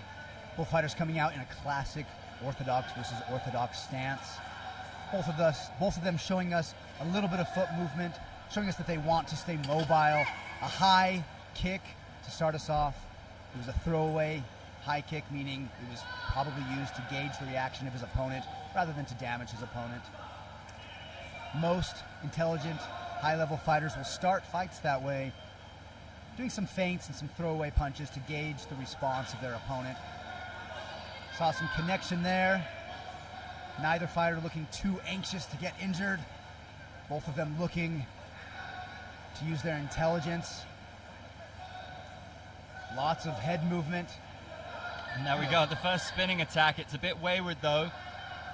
Yeah, it was from a bit of a distance. Didn't look like it was intended to damage his opponent. Looked like more of a range-finding kick. Red corner, you can see, notices that these are range-finding shots. He's dropping his hands. Great backpedaling to keep himself safe. First minute flew by. This has been the least action we've seen in the opening minute of the fight, and the referee is going to have a word with Sirigar for passivity, I believe. That's a warning. We've seen a few strikes coming from blue corner, very little from red corner, but we're still early in the fight. Red corner has excellent defense, but having great defense does not win you a fight. Your offense is what wins you a fight. Only 90 seconds to go in this first round. Remember, just 2 rounds. That big left hand lands for Muttarasan. Swing and a miss with a leg kick. Lots of feints from blue corner. Oh, followed by a front kick and a side kick, or a roundhouse kick maybe. Referee was in my way momentarily. Our first clinch of the match. Blue corner began the clinch by trying to pull guard and attack.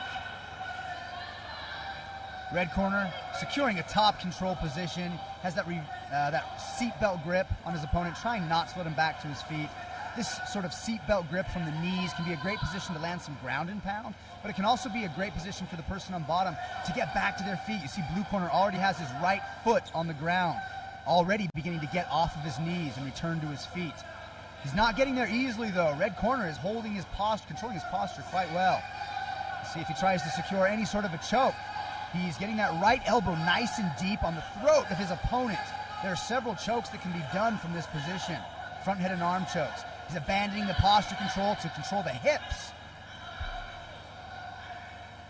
Looks like he's having equal success in controlling his opponent and grabbing the body instead of the head. A nice pick up and drop. Not any damage done there, but it still shows the judges that he is controlling the grappling. The striking of this match, absolutely, in my mind anyway, went to blue corner, but the grappling went to red. I would say this match, or that first round, slightly in favor of blue corner, but it ended very strong for red corner. So it could have gone either way. Let's take a look at the replay. Much more aggression on the feet from blue corner. Landing some good punches. Red corner doing a good job at defending, but still taking some shots. And here in the end, red corner dominating the positioning on the ground and landing some shots from ground and pound. That pick up and drop, again, no pain, no damage done, but it's a display of dominance. And those displays of dominance, although they may not hurt your body physically, they absolutely take a toll on your ego. If you're fighting somebody and they pick you up and set you down like you're a child, it can really affect the way you approach them. So I'm curious to see if that grappling exchange is going to affect the striking at all from blue corner in round two. Need to see more from Sirigar in this second round. He came into his own in that first round in the latter stages, but with just 2 rounds to showcase what you can do, you need to grab the opportunity. Yeah, Sirigar needs to show more aggression in his striking. And blue corner, he's showing good aggression in his striking, but he needs to be very careful about getting close enough to be clinched by red corner, because that's where he's really going to be in danger. Another spinning kick, followed by a good roundhouse kick, landed on the arms. Jumping side kick, a little short, but even attempts for those kinds of things are valued by the judges and fun to watch. Good leg kick, but it was caught by red corner. Red corner picks him up, drops him with a body lock. It's a big takedown from Sirigar, an important moment for him.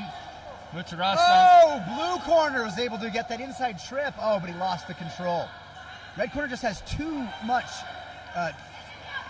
understanding of the positioning of grappling. You can see that blue corner is also educated in grappling, but red corner just you can tell that he is finding those subtle positions so much easier. Sirigar, of course, has much more experience, 27-year-old versus a 19-year-old, and we're seeing that in some of these exchanges. Blue corner still showing aggression and pressure in the striking. Red corner still backpedaling more than I would like to see him. He has good defense in his striking, but I would like to see him try to set up his grappling. I would like to see him show more aggression. It can be difficult when fighting a taller opponent, because as you try to get closer to secure the clinch, they'll hit you and get away from you before you can get close enough to grab them. Finally seeing some pressure by red corner into another clinch, and no surprise, red corner ending up in top control again. Controlling the match in top side control. Not too anxious to do ground and pound, which I like to see. He's still throwing some punches. Blue corner turning away. Not a good time to grab your opponent's leg. I'm glad he abandoned it. Looks like they went out of bounds, maybe reset on their feet. And that's something we've seen recur where opponents are in a bit of trouble. They scramble their way to the out of bounds just to get back to the middle. And this is where Muthurasan, I think, wants to be exchanging strikes. Looks like the timer was paused for some reason. There we go, let's pick back up. 30 seconds to go in the fight. Sirigar with a 1-2 combination. Blue corner still showing more dominance, more aggression. Neither fighter looks fatigued. They both have great fitness. Another clinch and another takedown. Blue corner showing some ground and pound off of his back, showing that he's still in the fight despite being held down. I love it. The sign of a true fighter who's really trying to win. He's trying to wrestle up now with the single leg. Didn't quite pay off, but it was great that he was trying. Beautiful display of kickboxing by blue corner and a beautiful display of wrestling by red corner. In my mind, the judges are probably going to lean in favor of blue corner, but we'll see what they say. See if they have any replays to show us. Sirigar getting the better of the grappling exchanges, using his experience, having fought for one championship. It appears that the rule set here at AIMAG is making things a little bit difficult for the grapplers. They're being stood back up to their feet quite frequently. Good news for the kickboxers and strikers of today's event. Not so good news for the wrestlers. It is a rule set that encourages action, however, which I am all for.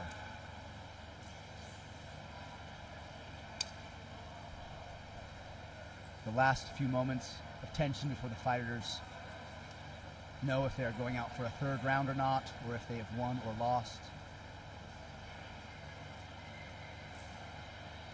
Sirigar likely did enough on the ground to secure the result, but we will find out soon.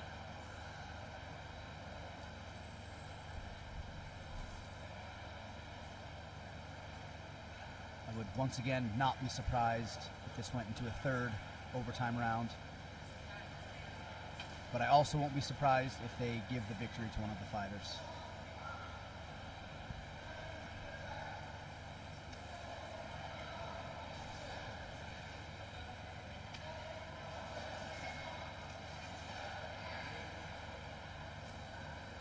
Ladies and gentlemen, announcing your winner in the red corner, Sirigar.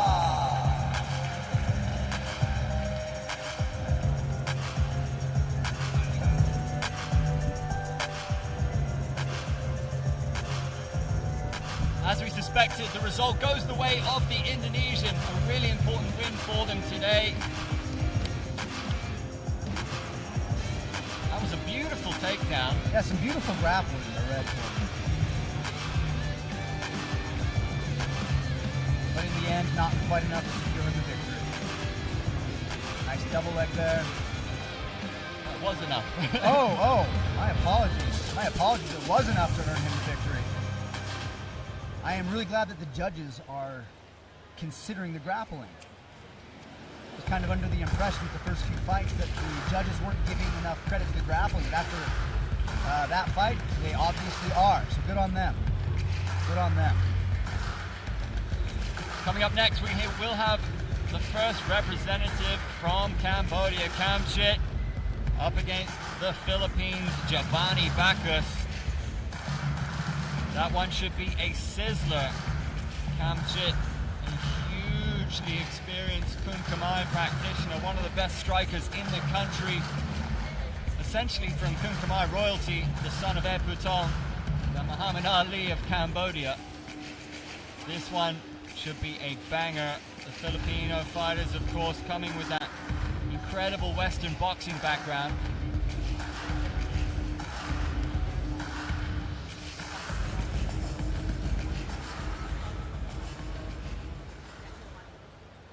And now for our 8th fight of the day, a modern MMA men's fight at 71 kilos. This is a round-robin battle.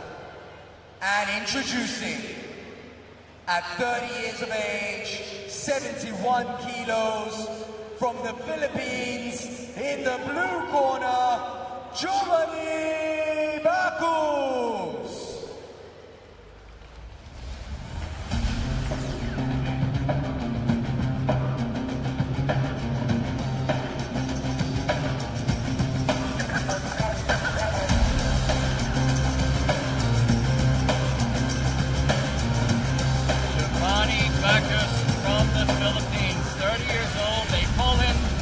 Monkey King has a 2-5 record. He's coming off of a rear naked choke in round 3 last year. Riding out of Manila, the capital city.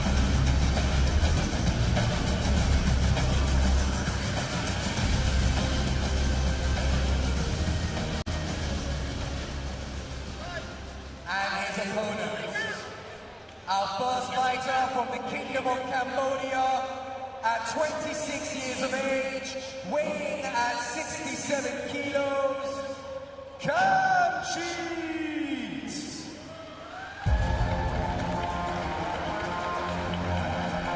Kamchit, definitely a crowd favorite here at this Cambodian arena. This is the first local Cambodian we're seeing of the day.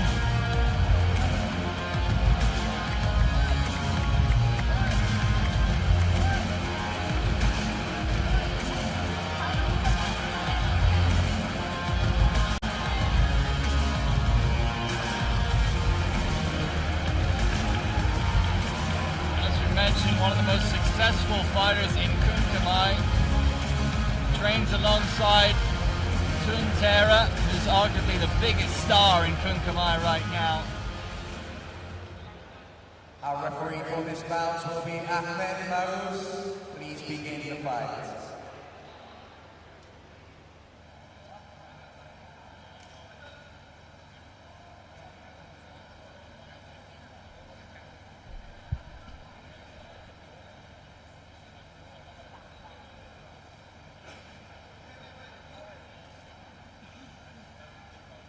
A lot of high hopes by the Cambodian crowd for Kamchit. A lot of interest from everyone to see how he does in an MMA setting. He's a very, very strong Kun Khmer fighter. It's going to be interesting to see how he fights without elbows. Both fighters looking quite confident. Throwing some feinting jabs, some feinting lead kicks. Kamchit's friends call him Sky. He's a very fun fighter, very exciting, exhilarating to watch. Can he translate that into MMA? Oh! Some good power and movement by both fighters so far. Oh, strong leg kick! Pushing his opponent to the ground. As a true blue kickboxer, he did not follow him up. And our first out of bounds. Kamchit showing dominance, throwing his opponent out, and the energy in the room has lifted significantly now, Chris. The Cambodians cheering for their man, as you'd expect.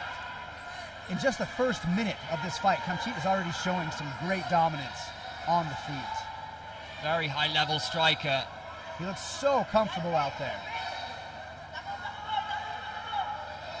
good range control. And he has the right dance partner. Giovanni Bacchus is standing and striking with him, not looking for any takedowns thus far. Exactly, Andrew. It's perfect for a strong kickboxer, a strong Kun Khmer fighter. Great pressure, forcing his opponent out of bounds again.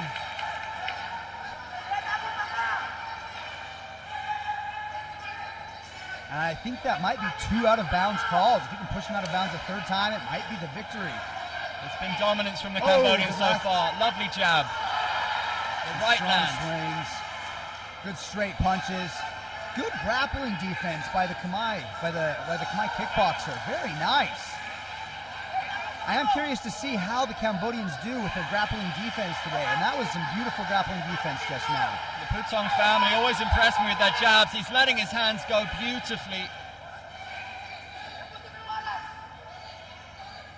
Neither fighter getting ahead of themselves. He's got to watch his footwork there. Bacchus has stepped out of bounds again. Is that the fight? Out of bounds again. Okay, so the first out of bounds that we saw wasn't, hang on. Okay, it was. I think he's gone out of bounds 3 times, and the victory is now gone.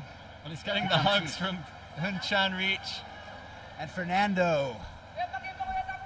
Chanrich and Fernando in Kamchit's corner. Fernando being the country's highest-ranking jiu-jitsu practitioner, 4th-degree black belt in jiu-jitsu, and Chanrich being the head coach at Cambodian top team. Well, it's such a fascinating rule because it just promotes action, and here's the result. By out-of-bounds decision in the red corner, Kamchit! And I'll tell you what, Chris, that couldn't have really gone better. I'm sure that Kamchit, with such a rich background in Kun Khmer, would have loved to secure a knockout, but he took almost 0 damage in that fight. He'll be so fresh moving forward. He took almost no damage. He showed great dominance. The thing that was there, watch this replay. Look how comfortable he looks with the kickboxing, and look how much pressure he puts on.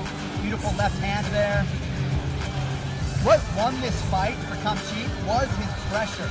Instead of pressuring somebody into the ring or into the ropes or into the cage, where you might be able to tee off and damage them, he simply pressured his opponent out of bounds. In the rules of AIMAG, if your opponent is so scared of you that they're running out of bounds 3 times. Excellent pressure, aggression, and high-level striking shown from Kamchit. Cambodia, their first performer of the day. They get their first win of the day, and the atmosphere in the Olympic Stadium was electric. It set a tone moving forward, and Kamchit was one to watch before that fight, certainly is after that fight as well. I'll tell you what, a lot of fights here on the menu today, but it's flying by. Absolutely, I'm loving this 2-round fight system. Sometimes you go to some events and they'll have, 3 to 5 rounds. It seems to drag sometimes. The action is really being pushed because of the short rounds. For our 9th bout of the day, we return back to traditional MMA, a men's fight at 56 kilos. This will be a round of 16 contest. Introducing, from the blue corner, at 27 years of age, 56 kilos, fighting from Chinese Taipei, Iju Tao.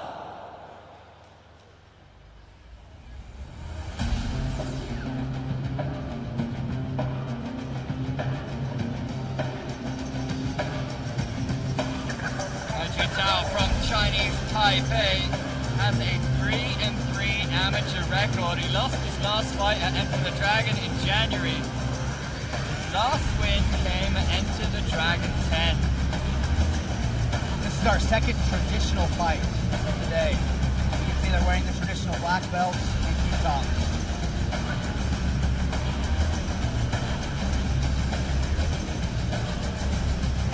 This is also our first fighter from the Taipei region of the day. And his opponent, at 26 years of age, 56 kilos, fighting out of Hong Kong, China, in the red corner, Man Ching Wong.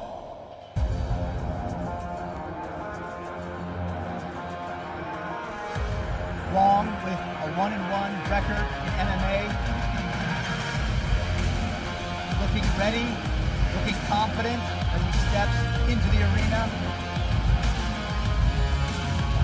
Yeah, what's interesting, Man Ching Wong, who looks like a character out of Tekken. He does. 1-1 amateur record, but his last win was on that same event as Aju Tao, Enter the Dragon 10. So these guys may well have crossed paths. Yeah, they may know each other already.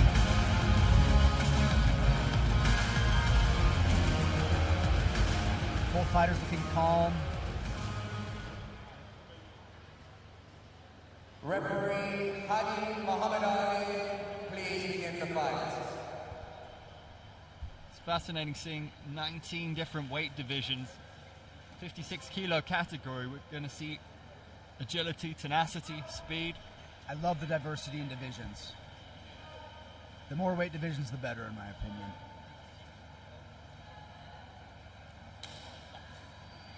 Great sportsmanship by both fighters. Both are here to do their best. Man Ching Wong in the red, Aju Tao in the blue. Again, this is a traditional match, so they are allowed to grab clothing. For throws and strangulations and takedowns, you are allowed to grab your opponent's uniform. Very interesting low stance by red corner. Look how deep and low his stance is. Good roundhouse kick. Yeah, he's getting very low, switching stances. Tricky is Wong in the red. Blue corner opting to keep his hands nice and high, having a fairly tall stance. Red corner extending that lead hand, dropping his hands a bit, which is not a bad strategy. If you keep yourself moving, it can be okay. Great flurry there.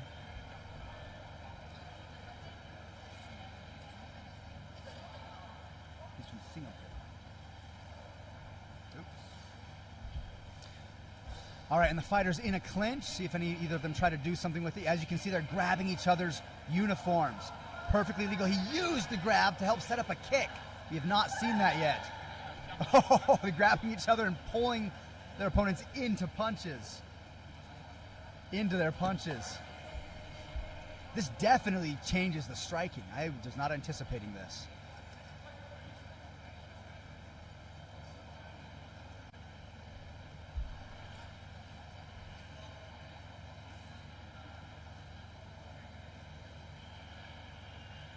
I think both fighters just realize that there is an added level of danger in this traditional style where you can grab each other's lapels.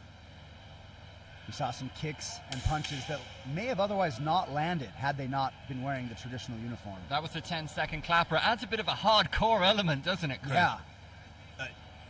I am very pleasantly surprised. Yeah, we appreciate the action, and it's pivotal in the striking battle. It's been really such a crucial part of this battle so far. Neither opponent, neither fighter looking fatigued, both looking very fresh and strong still. Both of these athletes showing up in phenomenal shape. Good defense. Ooh, good right hand. Didn't land super flush, but it was still a good right hand.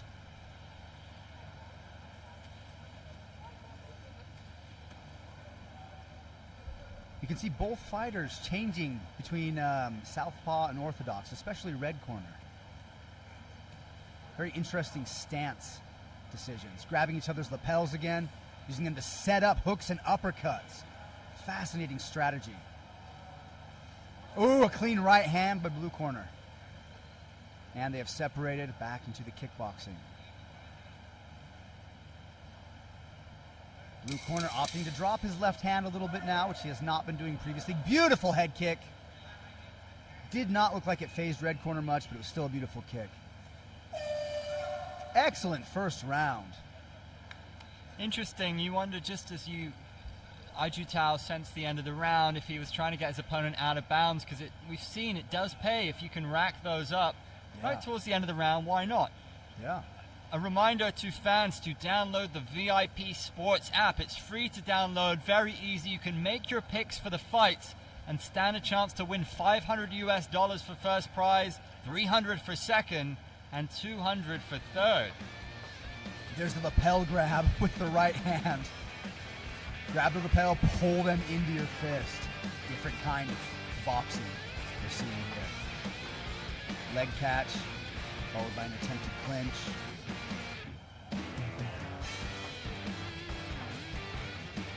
I like that the fighters are using what they're allowed to use. They're using that extra tool that the contemporary fighters don't have, which is the uniform.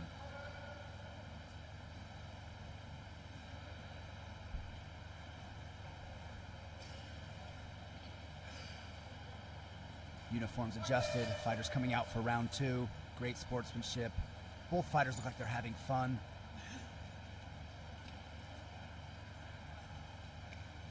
Nice roundhouse kick, lots of movement from red corner. Nice roundhouse kick to the thigh by blue. We're not seeing either fighter load up on their shots, and sometimes there's a benefit to that, just accumulating volume. Absolutely. Ooh! That was more power. That was nice, yeah. Ju Tao landing the left hand. Oh, and a few more punches land. Oh, followed by a head kick. It didn't land flush, but it still rocked him. It still moved his head. A single leg takedown, a run the pike, hopping over the guard, trying to get to north-south, but beautiful guard recovery by blue corner. Blue corner trying to wrestle up. Red corner secures a front head and arm control. Blue corner with a knee, a second, a third, a fourth knee. That one looked like it may have been a bit low, but red corner looks fine. Fighters grabbing each other's lapels and using them to help in the combat. Good takedown by blue corner. He knows his judo well. Red corner has good bottom defense. He's not allowing blue corner to cause any damage after getting the takedown. He was able to wrestle up on their last ground exchange. Wong potentially looking for an armbar here. Is it there for the Singaporean? Perhaps a triangle? There might be an armbar there. I feel like he doesn't have enough control of his opponent's posture to secure any sort of submission. But he still went for the attempt, and I think that's the first submission attempt we've seen all day. It's been very much in favor of the strikers, which is something I think you mentioned to me at some stage. Look how red corner's using the lapel to keep his his opponent's posture broken. I feel like red corner has some jiu-jitsu background. They should send him to his corner. Just adjusting his belt here. Yeah, his belt is, it's not wrapped around his waist and he doesn't realize it. If you look at the back of it, it's not tied on right. They need to send him to his corner for his corner to fix it. Look, the front is tied correctly, but look in the back.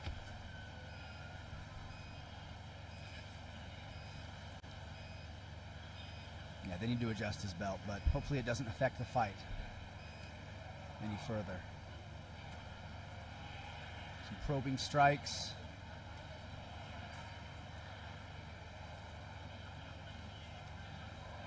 And a good right hand, another good right hand. Ooh, and another good right hand by blue corner, and another. Ju Tao stepping up the volume with the striking. Ooh, good head kick.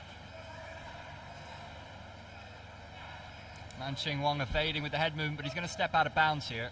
Blue corner showing all of us, especially the judges, that he is here to win.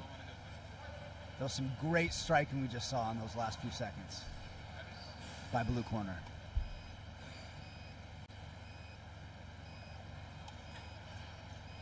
Ju Tao just looking for an opening, biding his time. There's the 10-second clapper in round 2. It was a fast kick towards the face. It didn't land, but it was beautiful. That one may have landed.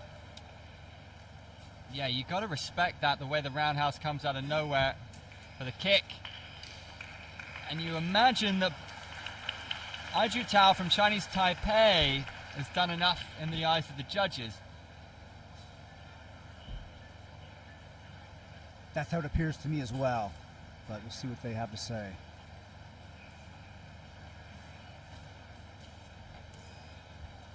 When he was in top control in round 2, he didn't do much with it. So I wonder if the judges are going to give him much credit for that exchange. Red corner from on bottom was being much more active in their ground exchange, but typically the fighter from on bottom isn't given any credit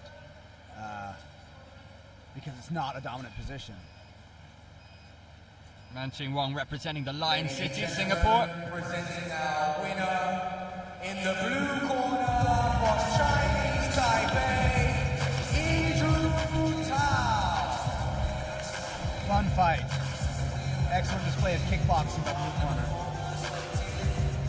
Both fighters showing tremendous heart and great technique by both fighters as well.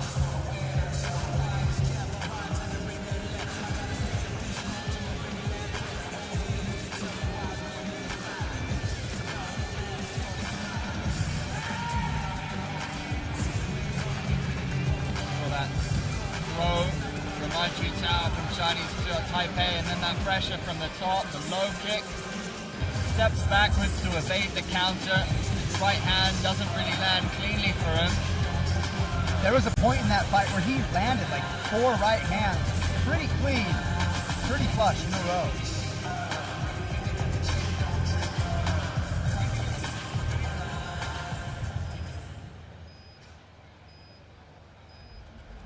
And our first female bout.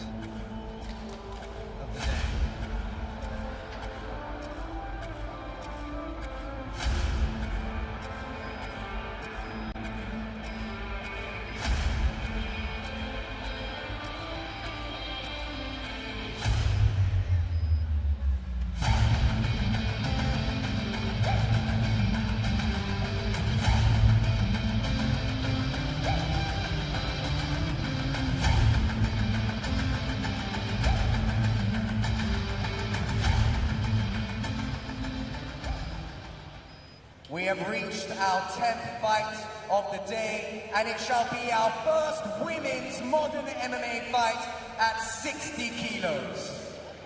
Introducing, in the blue corner, from Chinese Taipei at 41 years of age, Xia Hui-Su.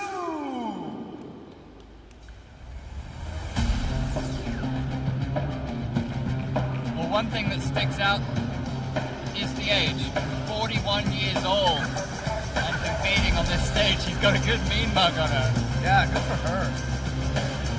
That's incredible to be competing here at AIMAG at age 41. She has a 1-0 amateur record, also at Enter the Dragon 10. So a few of these fighters here today were all in that arena competing on that day last year in 2023. So the big age difference between the two fighters, something like 17 years. Yeah. This bout is a round-robin fight, and we will be introducing in the red corner from the Philippines, 24 years of age, weighing at 60 kilos, Maricel De La Torre.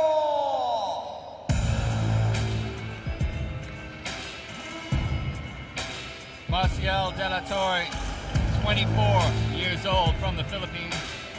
Saw her dominate her opponent in a K1 fight in URCC. And I saw her win a pro boxing fight on the same stage just a few weeks ago. So she's fresh and sharp coming into this, having fought boxing. I believe boxing is her primary discipline, so we're going to see her try to let fly with her hands here. And what we're looking for, if you're a Filipino, is an energetic display.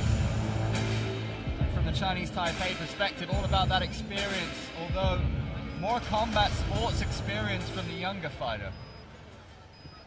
Introducing our referee for this bout, Gabby Minister. Please begin the fight.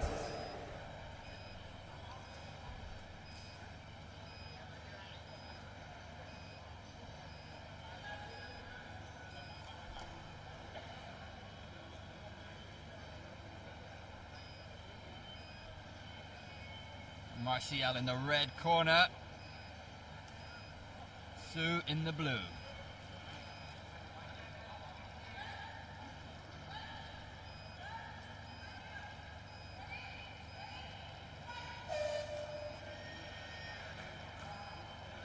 Martial with that boxing.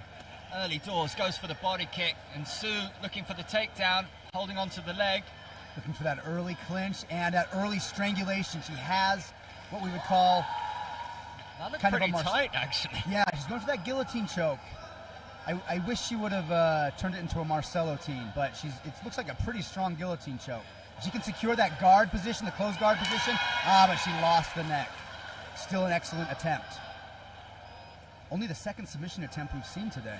Excellent aggression shown by both fighters in the early part of the round. 30 seconds gone in the opener. And a beautiful sweep by Sue. She clearly has some jiu-jitsu training. Beautiful, easy sweep. Oh, and she was reversed by Martial. Both these women showcasing their grappling skills. Maricel primarily trying to control the positioning and hold her opponent down. She's looking for some opportunities to do some ground and pound with not too much success. They're going to get stood up by the referee here. Chance for Maricel to return to her boxing. And Sue looks like she knows how to grapple. Good leg kick by Sue.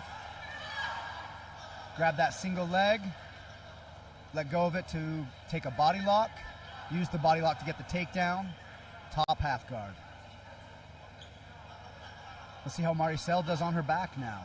See if she's as comfortable as Sue was on hers just a moment ago.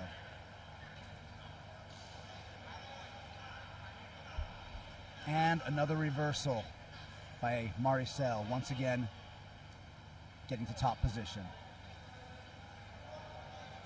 Sue has Maricel's right leg. Looks like she's trying to use it to not wrestle up like most fighters might. She's using it to try to regain top control while staying on the ground. Once again, showing that she is primarily a grappler and likely a jiu-jitsu practitioner.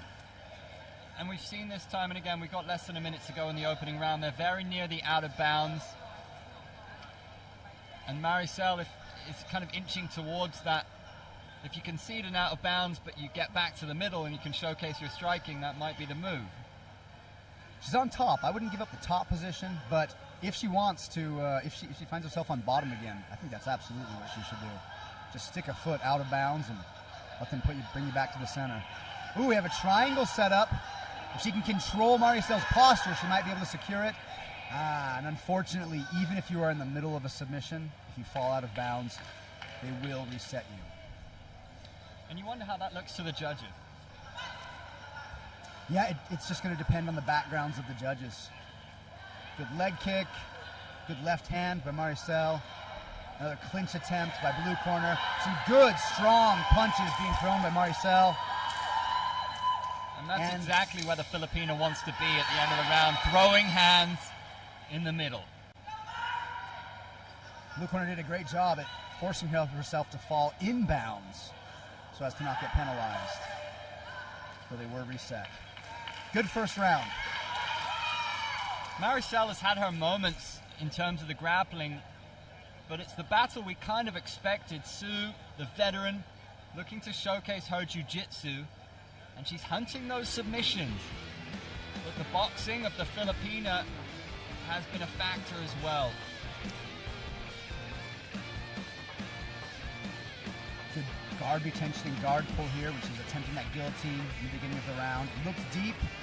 Unfortunately, submissions early in the round can be harder to secure when your opponent is fresh and strong. It's typically a better idea to wear out your opponent before trying to strangle them. We also saw that triangle submission attempt. 2 submission attempts in one round. That's the most we've seen today. We've only seen 3 total today. That being said, I feel like Maricel won that round. I feel like she was more dominant in the striking and the grappling. And she looks fresh as a daisy, doesn't she? She looks ready to go. Excellent cardio. And you don't want to overstate it, but at 41, the cardio, it's not the same as when you're 24. Right. It's just a fact, right? Right.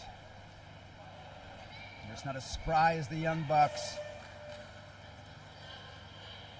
Sue coming out feinting with some jabs, but backpedaling. Throwing some roundhouse kicks without too much power. You can tell she's a little bit afraid of Maricel's boxing at this point. Maricel loves that overhand right. That was a good level change into a clinch. Oh, and she ended up securing the top position. Maricel has that front head and arm control. She got the choke here? Probably not. There are some chokes that can be done with the front head and arm control, but the way she's holding her head is more of a posture control than an actual choke. Again, absolute privilege to have the knowledge in the booth. Chris Kennedy in the house. Not sure why we were stopped just now.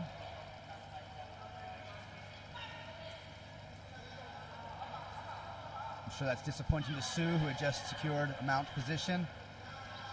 Maricel seems happy with it, landing a good left hand. Sometimes a fighter, you see they have a favored shot. That right hand, she's looking to set that up, and why not? If it's your best weapon. Yeah. Land it.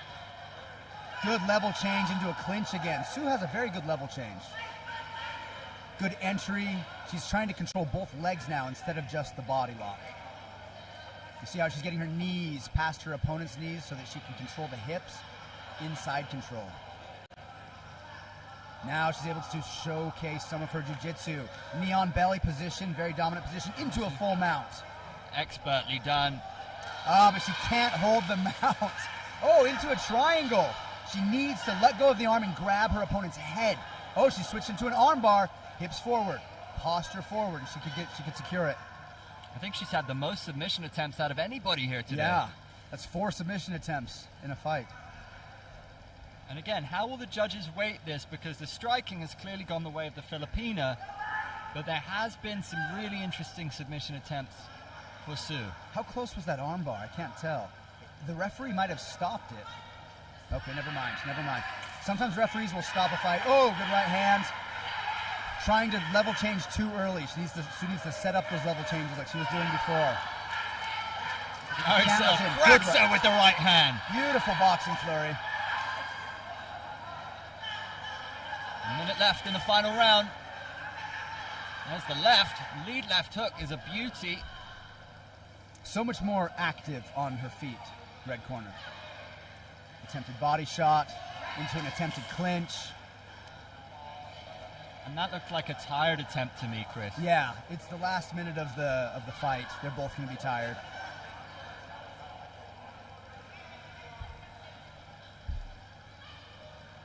I would like to see both fighters, especially Sue, go for a Hail Mary and try to throw some bombs. And something we've got to point out, Maricel comes from a boxing, kickboxing background. Here she gets to crack with 4-ounce MMA gloves, and it just hits different when you land those big overhand rights on the chin. Speaking of which, she just landed 2 more strikes, 2 more punches to the face. You can 10 seconds left.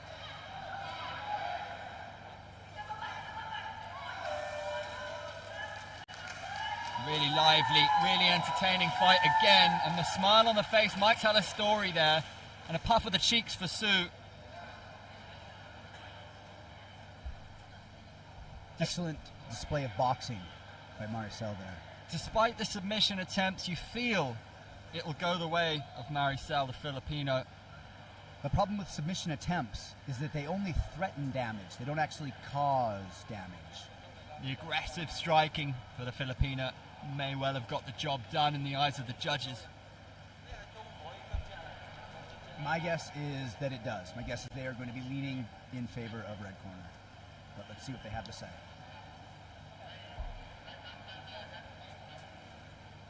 So many talented female mixed martial artists in this part of the world.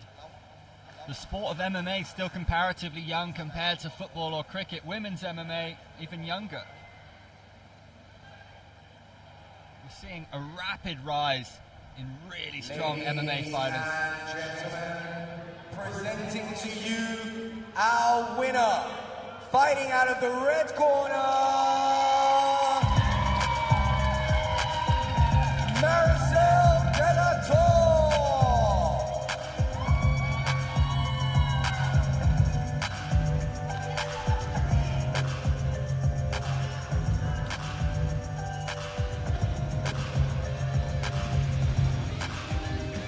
Let's look at some of the striking prowess from Maricel that got the job done. Sue the shot to the takedown. There's that knee on belly action. She goes to full mount. And there's the armbar attempt. Got the triangle. Wasn't able to evolve the submission. That right hand glanced off the jaw, and there was the hand raised. Philippines get the victory. Coming up next, Chao Chen Wu of Chinese Taipei will be taking on Indonesia's Yusni Hutasoit. Chao Chen Wu is 40 years old. Yusni Hutasoit from Indonesia, just 23.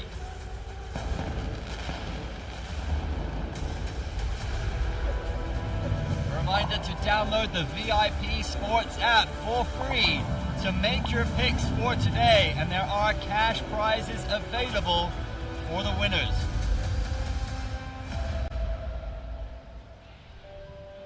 Another female match up next.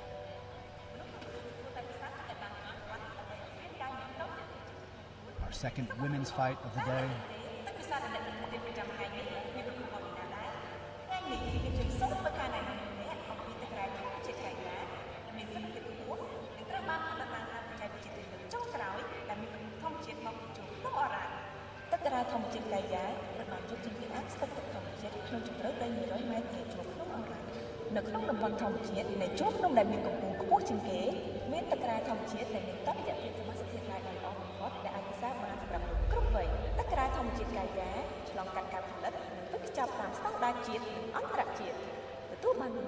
Cambodia standard លំដាប់ជាតិ GMP និង HACCP លំដាប់អន្តរជាតិ ទឹកក្រៅធម្មជាតិកាយាដែលមានប្រភពមកពីជួរភ្នំអូរ៉ាល់និងមានសមាសធាតុរ៉ែសំខាន់ៗជាច្រើនដែលរាងកាយត្រូវការដូចជា កាល់ស្យូម ម៉ាញ៉េស្យូម សូដ្យូម ប៊ីកាបូណាត ប៉ូតាស្យូម ក្លូយអ៊័រ និងស៊ីលីកា គ្រប់សង្វាក់ផលិតកម្មរបស់យើងត្រូវបានត្រួតពិនិត្យដោយក្រុមអ្នកជំនាញមកពីប្រទេសបារាំង ទឹកក្រៅធម្មជាតិកាយាមានតុល្យភាព N2.0 និងតុល្យភាពសមាសធាតុរ៉ែធម្មជាតិដែលរាងកាយត្រូវការជាចាំបាច់ ទឹកក្រៅធម្មជាតិកាយាអាចពិសាបានសម្រាប់មនុស្សគ្រប់វ័យគ្រប់ពេលវេលាជ្រើសរើសសុខភាពនិងផាសុកភាពពីធម្មជាតិជ្រើសរើសទឹកក្រៅធម្មជាតិកាយាមានអត្ថប្រយោជន៍ជាច្រើនសំខាន់សម្រាប់សុខភាពនិងអាចទទួលទានជាមួយនឹងអាហារគ្រប់ប្រភេទកាយាមានប្រភពមកពីជួរភ្នំអូរ៉ាល់កាយាជាផលិតផលខ្មែរ 100%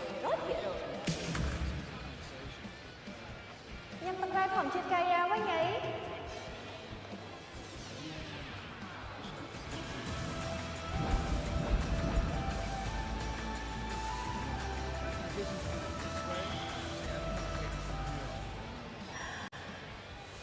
I'm Nick Taylor, football player of Cambodia's national team. I'm active for endurance. I'm active for strength. I'm active for our country. I'm active for me. ហេតុជាកីឡា VND បំពេញចិត្តទឹកបានល្អនិងលឿនជាងទឹកធម្មតា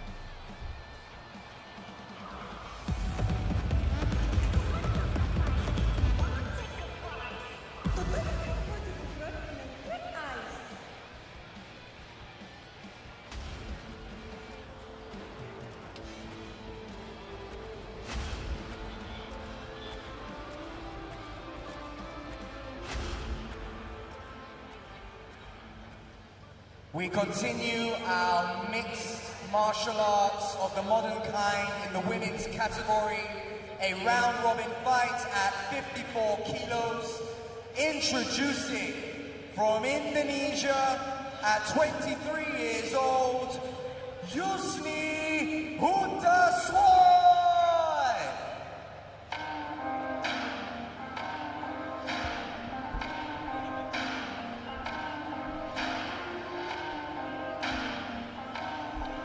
Yusni in the blue corner, representing Indonesia. She will no doubt be inspired by her international teammate Sirigar getting the win in bout 7. Indonesia has a hugely passionate mixed martial arts scene. Some of the best fans in Asia. Yusni, much younger than her opponent. In fact, 17 years younger than her opponent. And for our next fighter, fighting out of Chinese Taipei, at 41 years of age, weighing in at 54 kilos, in the red corner, Xiao Chen Wu. Xiao Chen Wu, they call her Miss Red. Appropriate then that she represents the red corner. 2-2 in MMA. She's coming off of a kickboxing win at Enter the Dragon 9 last year.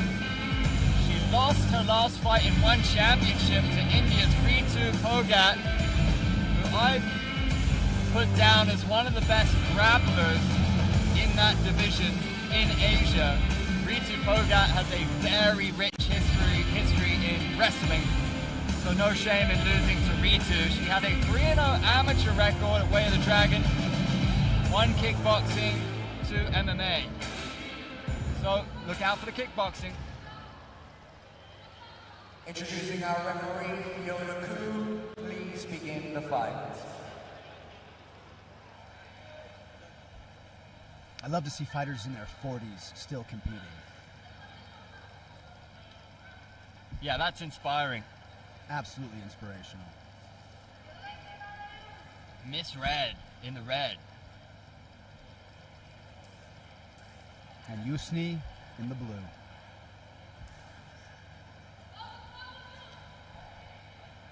It's a similar age gap to what we saw in the Maricel fight. Yeah, about 17 years. Experience versus youth.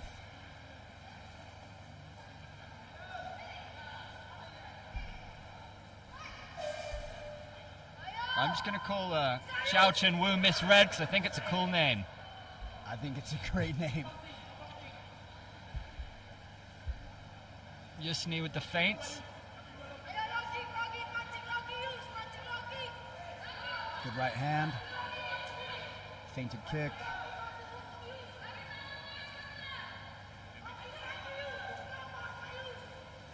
Patient start for both these fighters. Might get a call for action from the referee. There's Yusni starting to throw hands. Nothing landing cleanly. Right hook from Miss Red. They both disengaged on the first clinch. It's like both of them want to box.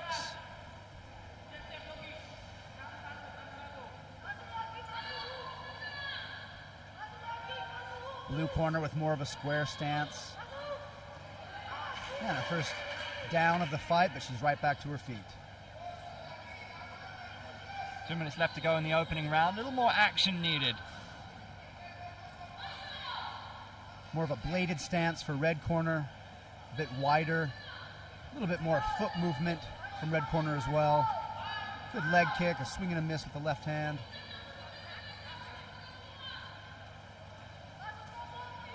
And a swing and a connection with the left hand. Miss Red managing the distance well so far. Good footwork. I couldn't tell if she was trying to grab that kick as it came at her. But it seems to me that both of these women are trying to avoid grappling. Ooh, good left hand again.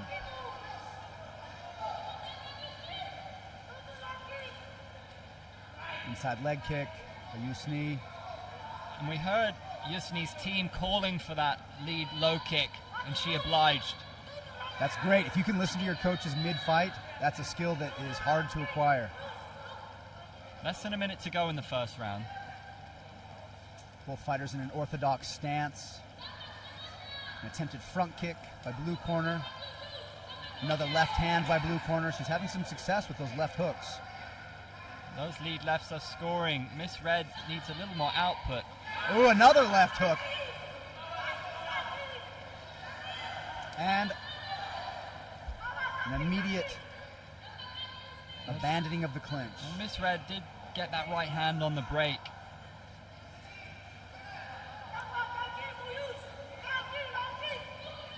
You can see that as she tries to throw her right hand, as red corner tries to throw her right hand, blue corner is timing that to throw her left.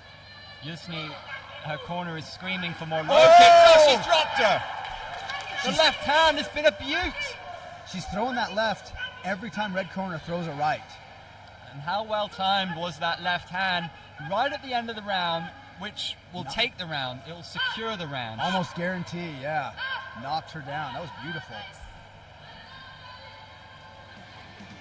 One for the highlight reel for Yusni. It was a patient approach, but she found a home for that left hand, didn't she? She did. She's landed a few kicks. We just saw a body kick and a leg kick in the highlights, another body kick. She had one fall down. I would call it maybe more of a slip or a trip than a knockdown. But after throwing so many left hands, I hope they show us that final knockdown in the end. Another body, another left, another right kick followed by left hand. And that was the one that got the knockdown near the end of the fight, or the end of the round. Excellent round. I can't wait to see what they do in the next round. That rejuvenating pack of ice on the chest for the Indonesian team, for their girl. They will be delighted, no doubt, with that first round, but it all comes down to this second round. These fighters only have 2 rounds to showcase what they can do on this incredible stage. These fighters are using their energy wisely. Neither of them tried to empty the gas tank, but they still stayed pretty active that entire time. I assume they're going to put out similar pressure in the second round. Some excited audience members here. Yusni in the blue, Miss Red in the red. Yusni feeling confident. You can see she's pressuring much more in round 2. Surely Miss Red's corner would have asked for more aggression. Good head movement while throwing punches. Got a shiner going on in red corner. Her right eye is looking bruised and swollen. You see Yusni kind of growing in confidence in her body language. Yeah. Having gotten that knockdown. She immediately looks so much more confident than she did in round 1. Which is great. Use round 1 to fill out your opponent. Miss Red's going in for these clinch situations, but not doing enough with them. She doesn't seem to want to go for the takedown. She's scared of that left hand now. Yeah, you can see she's respecting that left hand quite a bit. Good level change, good outside trip, hopping over the legs, trying to get past that knee. You can see she's fighting that right knee shield, and she got past it to side control. The fight is now turned into an upper body fight, and red corner is able to get both of her arms back, knee on belly position. Blue corner on bottom is trying to hold Lady Red's arms so that she can't ground and pound. That was much more promising from Miss Red. Looked to land the takedown with far more conviction than we've seen. Yusni did a great job at wrestling up, though, and escaping, getting back to her feet.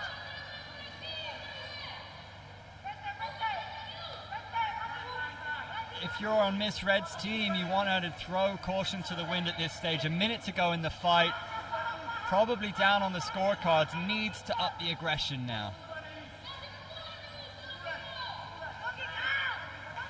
She needs to show the judges that she's here not just to make it through the fight, but to win the fight.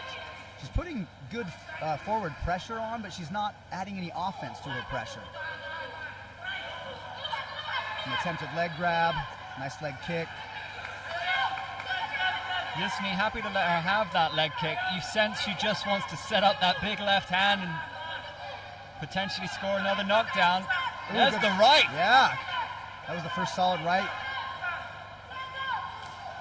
Ooh, and another right. Oh, and another right. This is impressive from the Indonesian. Excellent boxing. Phenomenal boxing in blue corner zone. Also showing that she can be unpredictable with her strikes. And there's that left hand, her favorite shot. Just seconds left to go in the contest. The Indonesian using the teep. And she celebrates, and you know what? I think she's got it. She looks absolutely elated, whereas Miss Red perhaps knows that she didn't do enough. Yeah, I think blue corner definitely earned the victory that fight. Still a great performance by both ladies. But you can tell by their postures that blue corner probably came out on top.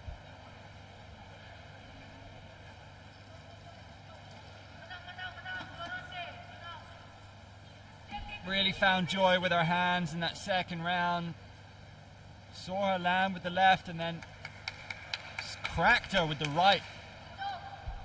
Great game plan. I don't know if they did that intentionally or not, but regardless, she approached round one very cautiously, landing some great left hands, and just gave her confidence to dominate round two. It's a delicate battle. And gentlemen, introducing our winner, fighting out of the blue corner from Indonesia, Yusni Hutaswat. Excellent round. Excellent match.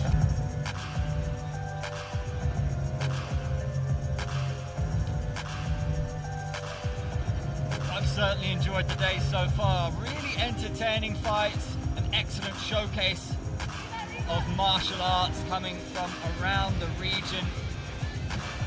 Have a look at some of those shots. That left hand miss. This was the takedown from Miss Red. Beautiful outside trip, hopping over the legs there. When being taken down, your first source of defense, your first level of defense are your knees and shins. So you'll see fighters, grapplers hop past the knees and shins after securing a takedown often. I thought she used the teep brilliantly when Miss Red was having to come forward. I think we only saw one in the whole fight, but it was excellent use of the teep. She did some good things with her legs. Obviously, what we saw most of was her boxing. She absolutely put on a great show of MMA, mixed martial arts. Coming up next, we have South Korea's Bomi Lee up against Cambodia's own Tarot Sam, the Little Frog. This is an exciting one. One of the biggest stars, it's fair to say, on the card. Rounding out our final fight of the set of the winnings at 54 kilos. Another round robin matchup out of the blue corner, representing the Kingdom of Cambodia at 33 years of age, 54 kilos, Taro. Tarawat is an actual movie star. She's been in several films, including First They Killed My Father, Surviving Bo-Katar, several other local films, TV shows, commercials. She is one of these martial arts actresses who actually fights. Big reception for Tarawat here.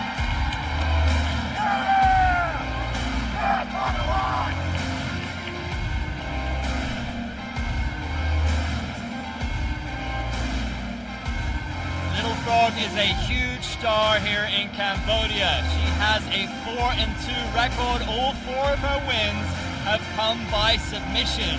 She's currently on a 2-fight winning streak, although her last MMA fight was in 2017. At 25 years of age, weighing in at 54 kilos, fighting out of the Republic of Korea, Bomi Lee in the red corner. Bomi Lee, hailing from Korea Republic, is 0-1 in pro MMA.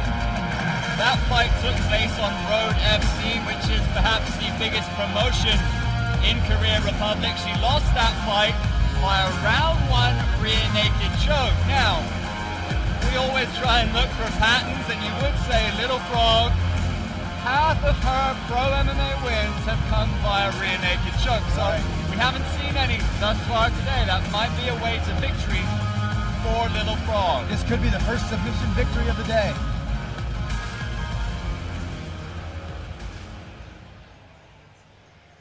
Presenting our referee, Fiona Koo, please begin the fight. Now, Little Frog may not have fought in MMA since 2017. That's because she was pursuing a career in Hollywood. Chris just reeled off a list of films that she starred in, and she did compete quite recently this year in the Wheel of Violence in Fight Circus, where she won the MMA round against her Thai opponent. Wheel of Violence being you spin the wheel, it lands on boxing, MMA, Muay Thai. You compete in what the wheel says you compete in. One of the rounds was actually spinning attacks only. Little Frog is a very varied martial artist. You might have seen videos of her doing very flamboyant flying attacks. She can take the fight anywhere. Tarawat is a Bokatar expert. Bokatar is a local martial art of Cambodia. Beautiful level changing. Lee in the red, Little Frog in the blue. These women are showing us some action from the get-go. They're not trying to read each other so much. An immediate takedown attempt by Little Frog. Lee sprawling well. She should try to wrestle up now. Good. Just listen to that reception for Little Frog. She is a hero in Cambodia.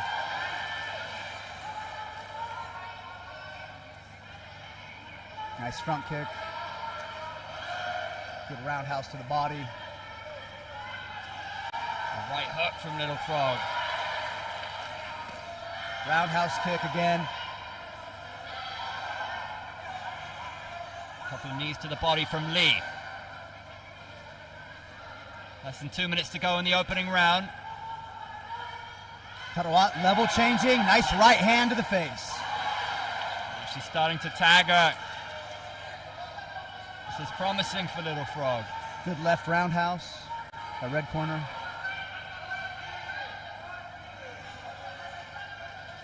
Oh, another good right hand. And a good push kick. Beautiful teep from Little Frog. Oh, nice fist to the face. Oh, followed by a jumping push kick from Tarawat. Fascinating striking battle. And another hit to the face by Bomi Lee. Both fighters deciding to show off their striking prowess. Little Frog with a good knee to the body. Both fighters have landed cleanly. Tarawat attempting a head throw. Lee has the rear naked choke. Tarawat needs to look up towards the ceiling and get her back to the floor. Good. Lee in full Now mount. she needs to bring her elbows in.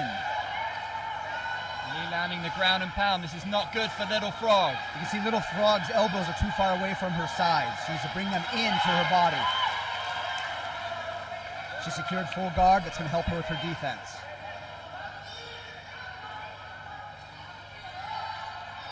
It's fair to say that Little Frog's jiu-jitsu is some of the best out of the MMA contingent in Cambodia. She'll be fairly comfortable in this position. She's doing a great job at negating the ground and pound from her opponent. And she was able to get the fight stood back up. Let's see if either of these ladies can do some damage before the end of the round. Just seconds to go in the opening stanza. Nice 1-2 from Little Frog. Good sprawl from Lee. Defended the takedown. An exciting first round from these two ladies. Both of these ladies easily made weight. The weight category is 54 kilograms. They both came in underweight. Even though they are both little things, they are both tenacious and fierce. Ferocious first round. Chan Reach in the corner for Little Frog, the godfather of Cambodian MMA. You see Tarawat feinting that level change, followed by a roundhouse kick. Both fighters taking some hard shots. There's a knee by Tarawat. Ooh, and that beautiful push kick by Little Frog. Good right hand. Bomi Lee landing some of her own punches. And surprisingly, the only submission attempt of the fight so far was by Bomi Lee. that was a dangerous situation for Little Frog on the wrong end of the rear naked choke, but did really well to escape the situation. Little Frog has a little bit of swelling under her left eye. This is a big final round. Little Frog's corner geeing up the home crowd here. The noise is coming all for the Cambodian fighter. Lee letting her hands go. Lee landing some good shots. Little Frog pushing her out of bounds. All right.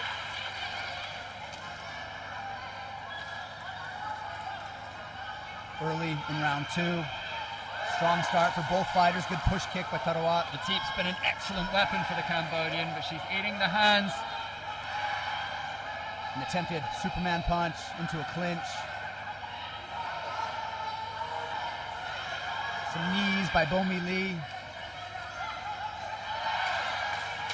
Nice right hook from Little Frog. The side kick. I would like to see Tarawat do more push kicks. He's had nothing but success with them so far.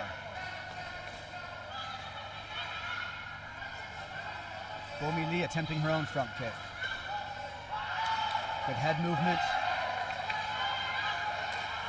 Is that a wry smile from the woman from South Korea? Nice right hand. Less than 2 minutes to go. Tarawat adding in some feints. Nice right kick to the body. Switching up the attacks. That was a good left by Bomi Lee. And another left, followed by a right. Lee's boxing has been impressive.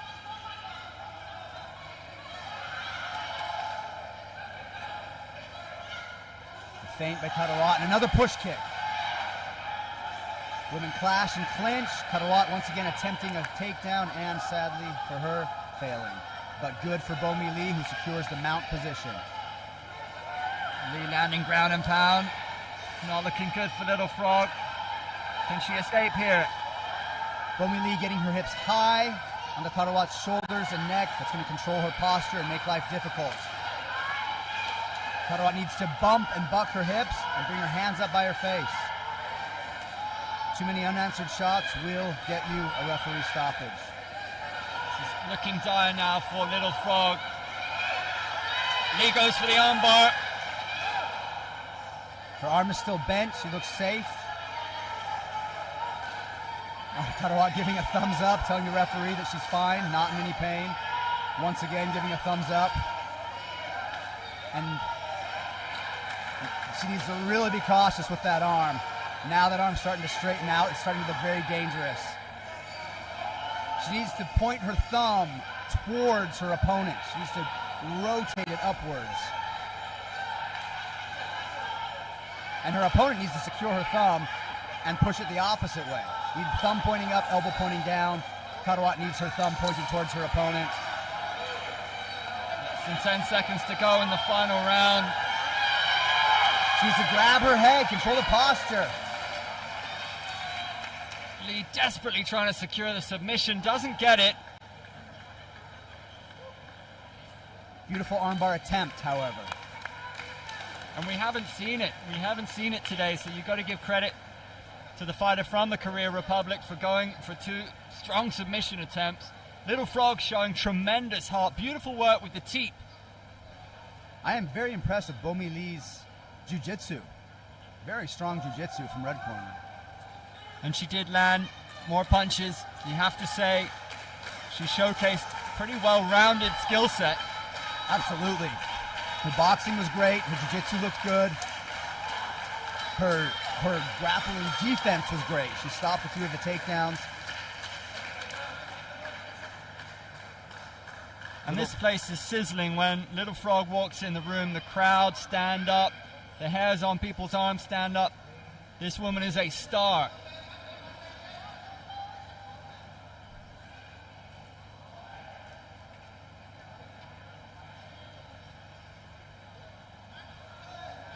Wow, would you believe it, Chris? It's going to be an additional 1 minute round. Oh The my first goodness. time we've seen it today. Our first overtime round. A decider 1 minute final round. Be prepared. Tarawat is the pioneer for women's MMA in Cambodia. I'm excited. I'm very excited to see the first lightning round. 1 minute to decide, 1 minute to put it all on the line. Little Frog, the star, the home favorite, against Bomi Lee, who has looked ever so impressive.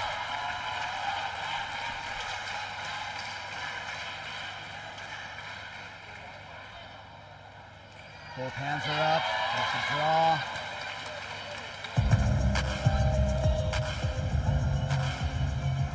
One more minute of fighting. Wow, here we go. 1 more minute for us to be blessed with these two athletes. The crowd are absolutely buzzing for this, Chris, and so am I. I am too. I hope they both come out looking for the finish. This is where all the training, all the experience, this is where you show it.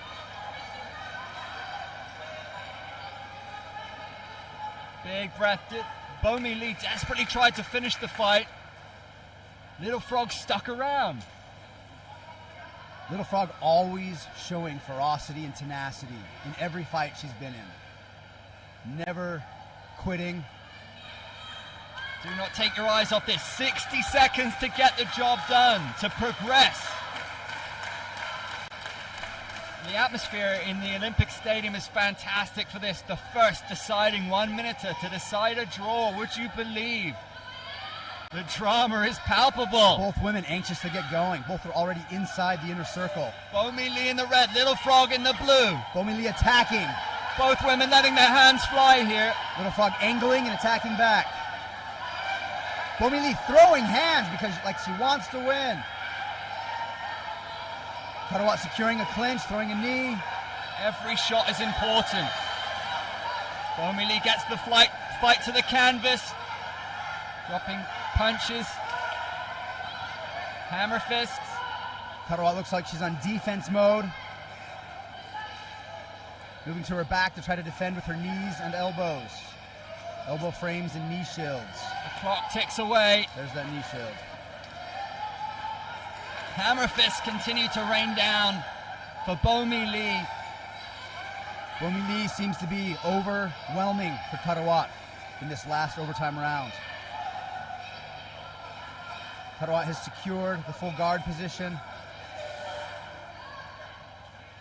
Enough to keep her safe momentarily, but not enough to win her the round. Beautiful performance by both ladies. Bomi Lee almost definitely won that last round.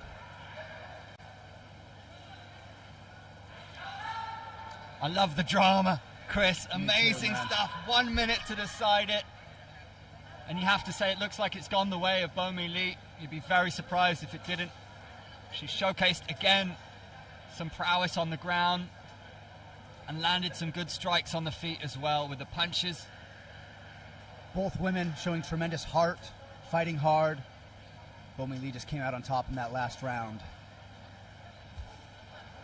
Beautiful performance, beautiful grappling dominance. Ladies and gentlemen, after a thrilling third round, we present our winner out of the red corner.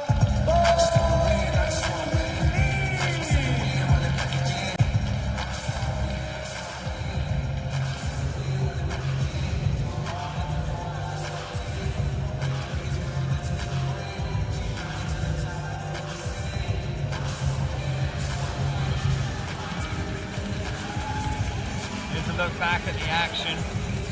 Both these women came out of the block firing. Came to throw down. Huge reception for Little Frog from the crowd here. You can hear it on the broadcast. But the dominance in full mount from Bomi Lee was enough to get the job done in the end. This was that armbar attempt. She gave everything to try and get the submission. Little Frog showed her heart to stick around, showed her resilience, took the fight to a decider. And here it was, putting the pressure on the ground, landing hammer fists.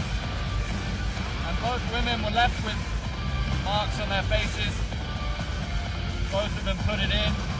Bomi Lee, who marches on. Coming up next, we're going to see more of Emmanuel Izuekwe from the Philippines, who will be up against Kyrgyzstan's Salamat Orozakunov, who's nicknamed SWAT. He's 5-1 in pro MMA. He's fought at UAE Warriors and on One Friday Fights. 2 fights in 1 day is rough. We'll see if the first fight affects Emmanuel's performance in the second fight at all.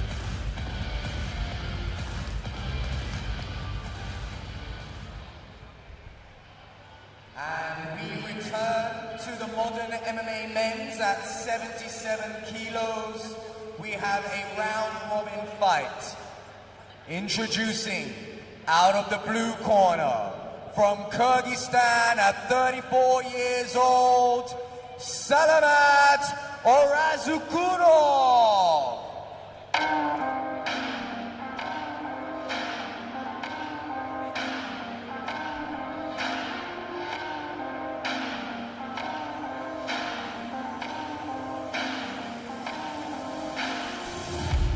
Salamat Orozakunov. SWAT is the nickname. That 5-1 pro MMA record looks solid. And having fought on some top promotions like UAE Warriors, he will be no doubt formidable, looks in good shape.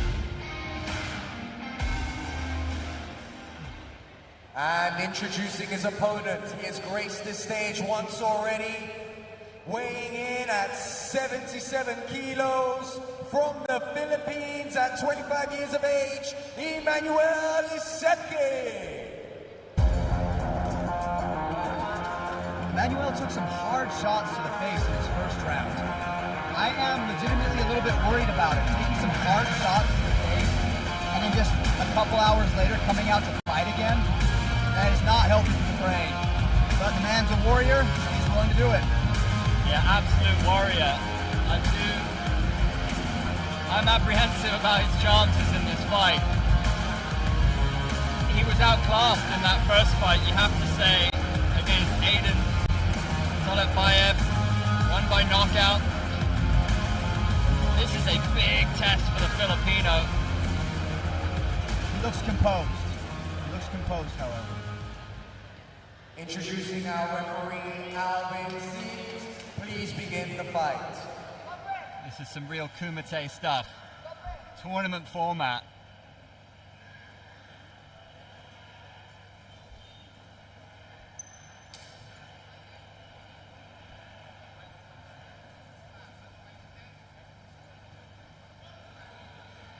Salamat in the blue, Emmanuel in the red.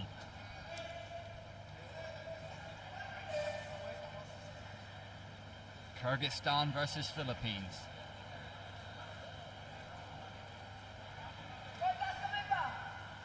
Salamat patient.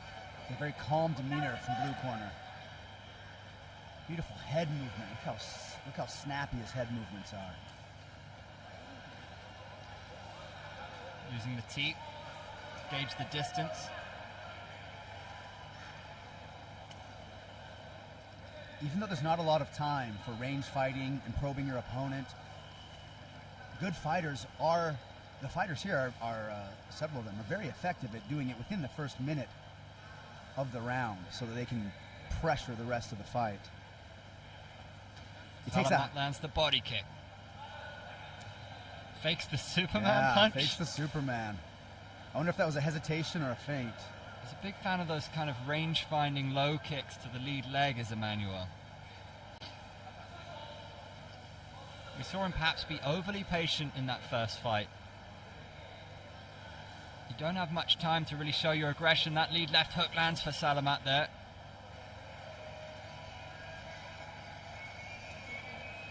Emmanuel looks tentative. That's the word. That's a head kick. His head is already damaged from his first fight. He took hard shots. That's it. Look, that's sad for Emmanuel, but I think that is the smartest decision.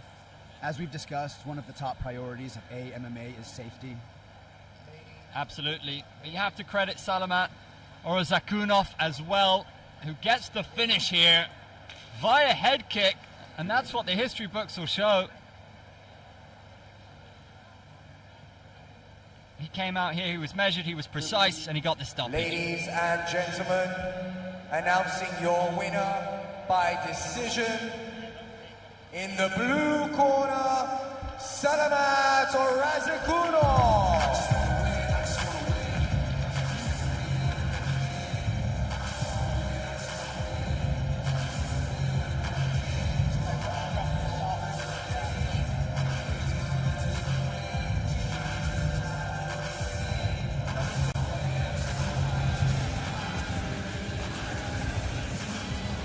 See here Emmanuel looking very tentative. This head kick rocked an already rocked head. I feel bad for Emmanuel not being able to step into this fight fresh, but I am very impressed with Salamat's composure and his technique. Super clean, actually. The head kick and the way he followed up with the uppercut showed killer instinct, showed a great skill set, good execution as well. Emmanuel also lost to Aiden. Aiden and Salamat are going to be fighting each other later today. So I'm excited to see how that fight goes.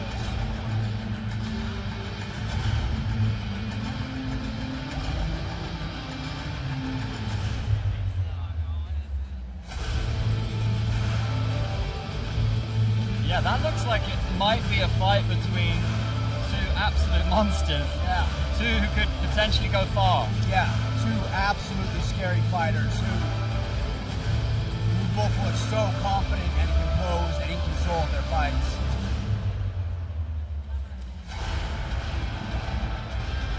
And we have one more fight in this first session. We bring you to our final fight of the session, a modern MMA men's fight at 71 kilos. Introducing out of the blue corner at 24 years of age, 71 kilos from India, Harinder Thapa.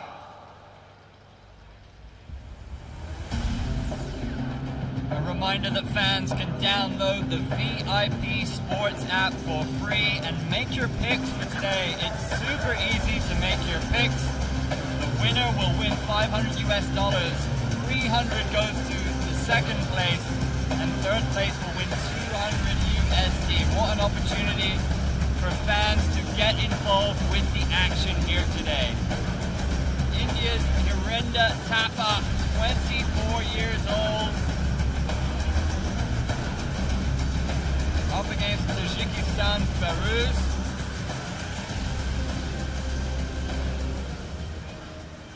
And facing him in this round-robin fight, fighting out of Tajikistan at 22 years of age, in the red corner, Behruz.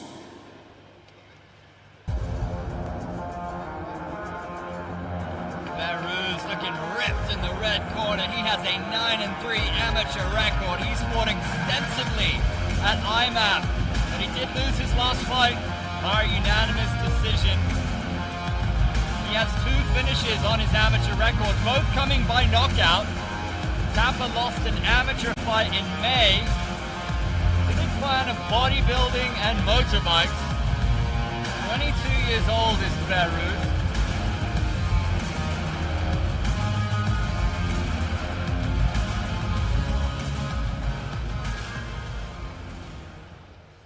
Introducing our referee for this bout, Zhang Xizhang. Please begin the fight.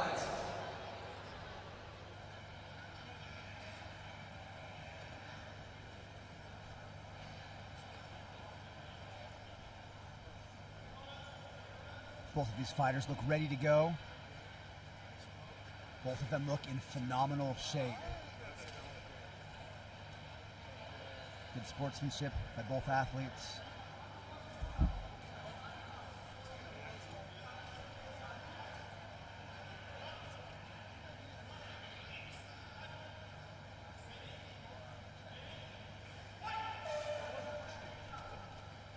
Athletes slap hands and immediately begin exchanging. Nice knee from red corner. Thapa started the round with great enthusiasm. Nice low kick by red corner. Yeah, Thapa felt that, didn't he? Good boxing combo into a clinch and a knee. Beautiful combination of martial arts already. Beautiful level change into a takedown. That was gorgeous. Barros with a textbook takedown. He's secured the back, but Tapa scrambles out of it. Yeah, Tapa has some good scrambling. It might be because he's fresh. I'm not sure how experienced of a grappler he is. Tapa escapes the full mount by virtue of going out of bounds. Fighters touch hands, go at it again. Throw away front kick. Nice inside leg kick into a level change and a takedown. That was a big takedown from Barros, who's shown already an arsenal.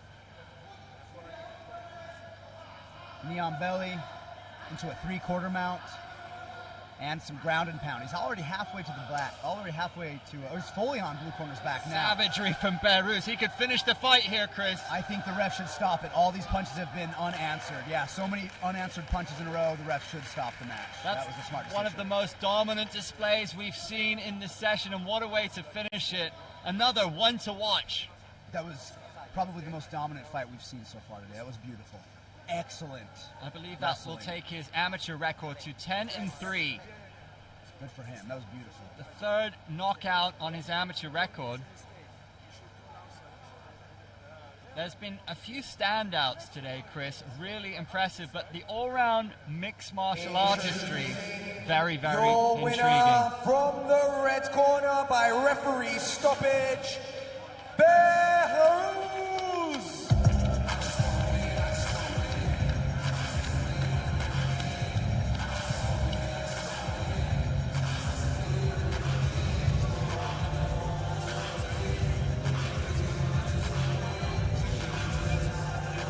Top class.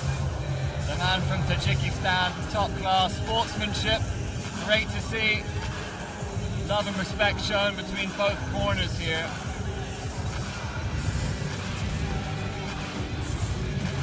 Tapa came charging forward. Barros securing a textbook takedown.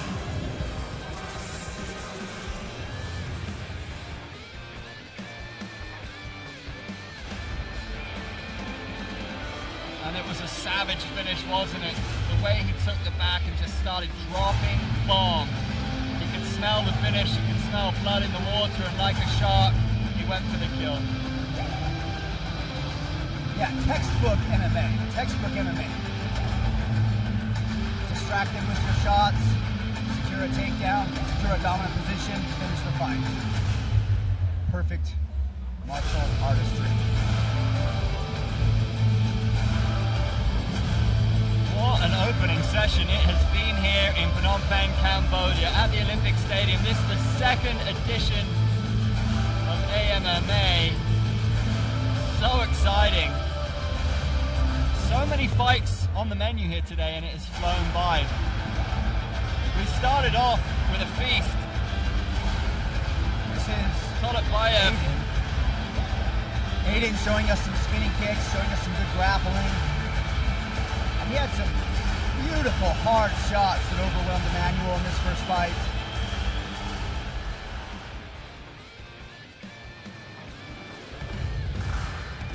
Emmanuel, of course, not going down without a fight, but Aiden was just a little too overwhelming. That finishing sequence, one for the highlight reel for the man from Kazakhstan, who will be one to watch as we go into the later rounds of this competition. Gets his hand raised with a brilliant performance. Simon versus Shamik. This was another fun fight. I love the attitude of Simon. He had a smile on his face the whole fight. He loved what he was doing. Simon Stracy from Thailand did take some shots, showed good durability. Shamik had his moments, but it was in the grappling exchanges where Simon really showcased his all-round game, lands the right hook there and then a head kick. Gets his hand raised. Beautiful display of both striking and grappling. This was a fun fight. This was a fun fight. Safarov versus Ikoroni. Again, probably Safarov's biggest victory to date. Casual MMA fans will know Ikoroni. He's got some really important wins on his resume in pro MMA, having fought for one championship. As Safarov, a relative unknown at 20 years old, has a very bright future in the sport. Look at that spinning back kick. And he's definitely also somebody to watch for the future. Chan versus Abdivaliev. I apologize if I say that wrong. Abdivaliev, another one to watch. This is our first traditional fight of the day. Some great back and forth. Great energy from both of these fighters. Saeed Shaliz ended up getting the TKO against his Indonesian opponent. Throwing solid ground and pound in full mount. Unanswered shots, and the referee said that's all she wrote. This was Ilyas versus the Mongolian. Is he our only Mongolian on the roster today? Mangan Shagai got the unanimous decision. This was a crucial spell in the fight, dropping ground and pound from full mount, and that was enough to do it in the judges' eyes. Sirigar was next up against Ruttarasan of India. Sirigar, the Indonesian, with a huge takedown. Again, there's always some important moments in the fights that showcase the dominance. And this was the Cambodian. Kamchid, yep. One of the favorites for the tournament. The first time we saw victory by out of bounds. This is our second traditional fight and this was the first fight where they actually used their opponent's clothing against them. Singapore versus Chinese Taipei. Aju Tao, from Chinese Taipei, getting his hand raised. First women's bout of the day. Both of these ladies showed great heart. We saw some submission attempts. Some real submission attempts for the first time in this fight. Some armbar, triangle, and guillotine attempts. Maricel Delator from Philippines coming out victorious. Chao Chen Wu versus Yusni Hutasoit of Indonesia up next, and Yusni, much younger than her opponent, managed to land some big shots with her hands and score the decision. Omi versus Tarawat. This was our only fight of the day that went into overtime. Both of these ladies with tremendous heart. We saw some grappling and striking in this fight. Some success from both fighters. Ultimately, in the end, Omi was able to control the grappling, which in the third round secured the victory for her. Next up, we saw the return of Emmanuel Izuekpe. Having been knocked out in the opening round, he was on the wrong end of a head kick to Salamat Orozakunov from Kyrgyzstan.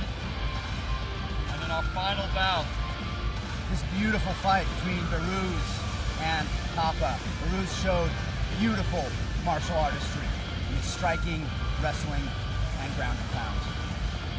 what an opening session it has been. Stunning highlights, and it's been a great crowd. You really feel the electricity when the Cambodian fighters take the stage. We've seen two so far. We've seen a really convincing victory in one case, and then in the other a tremendous showing of heart and plenty of entertainment. What a spectacle it has been so far.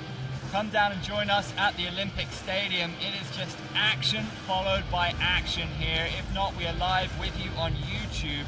Remember, you can download the VIP Sports app to make your picks throughout the tournament and win cash prizes. Do join us as we continue. This has been Andrew Whitelaw alongside Chris Kennedy. We'll see you soon.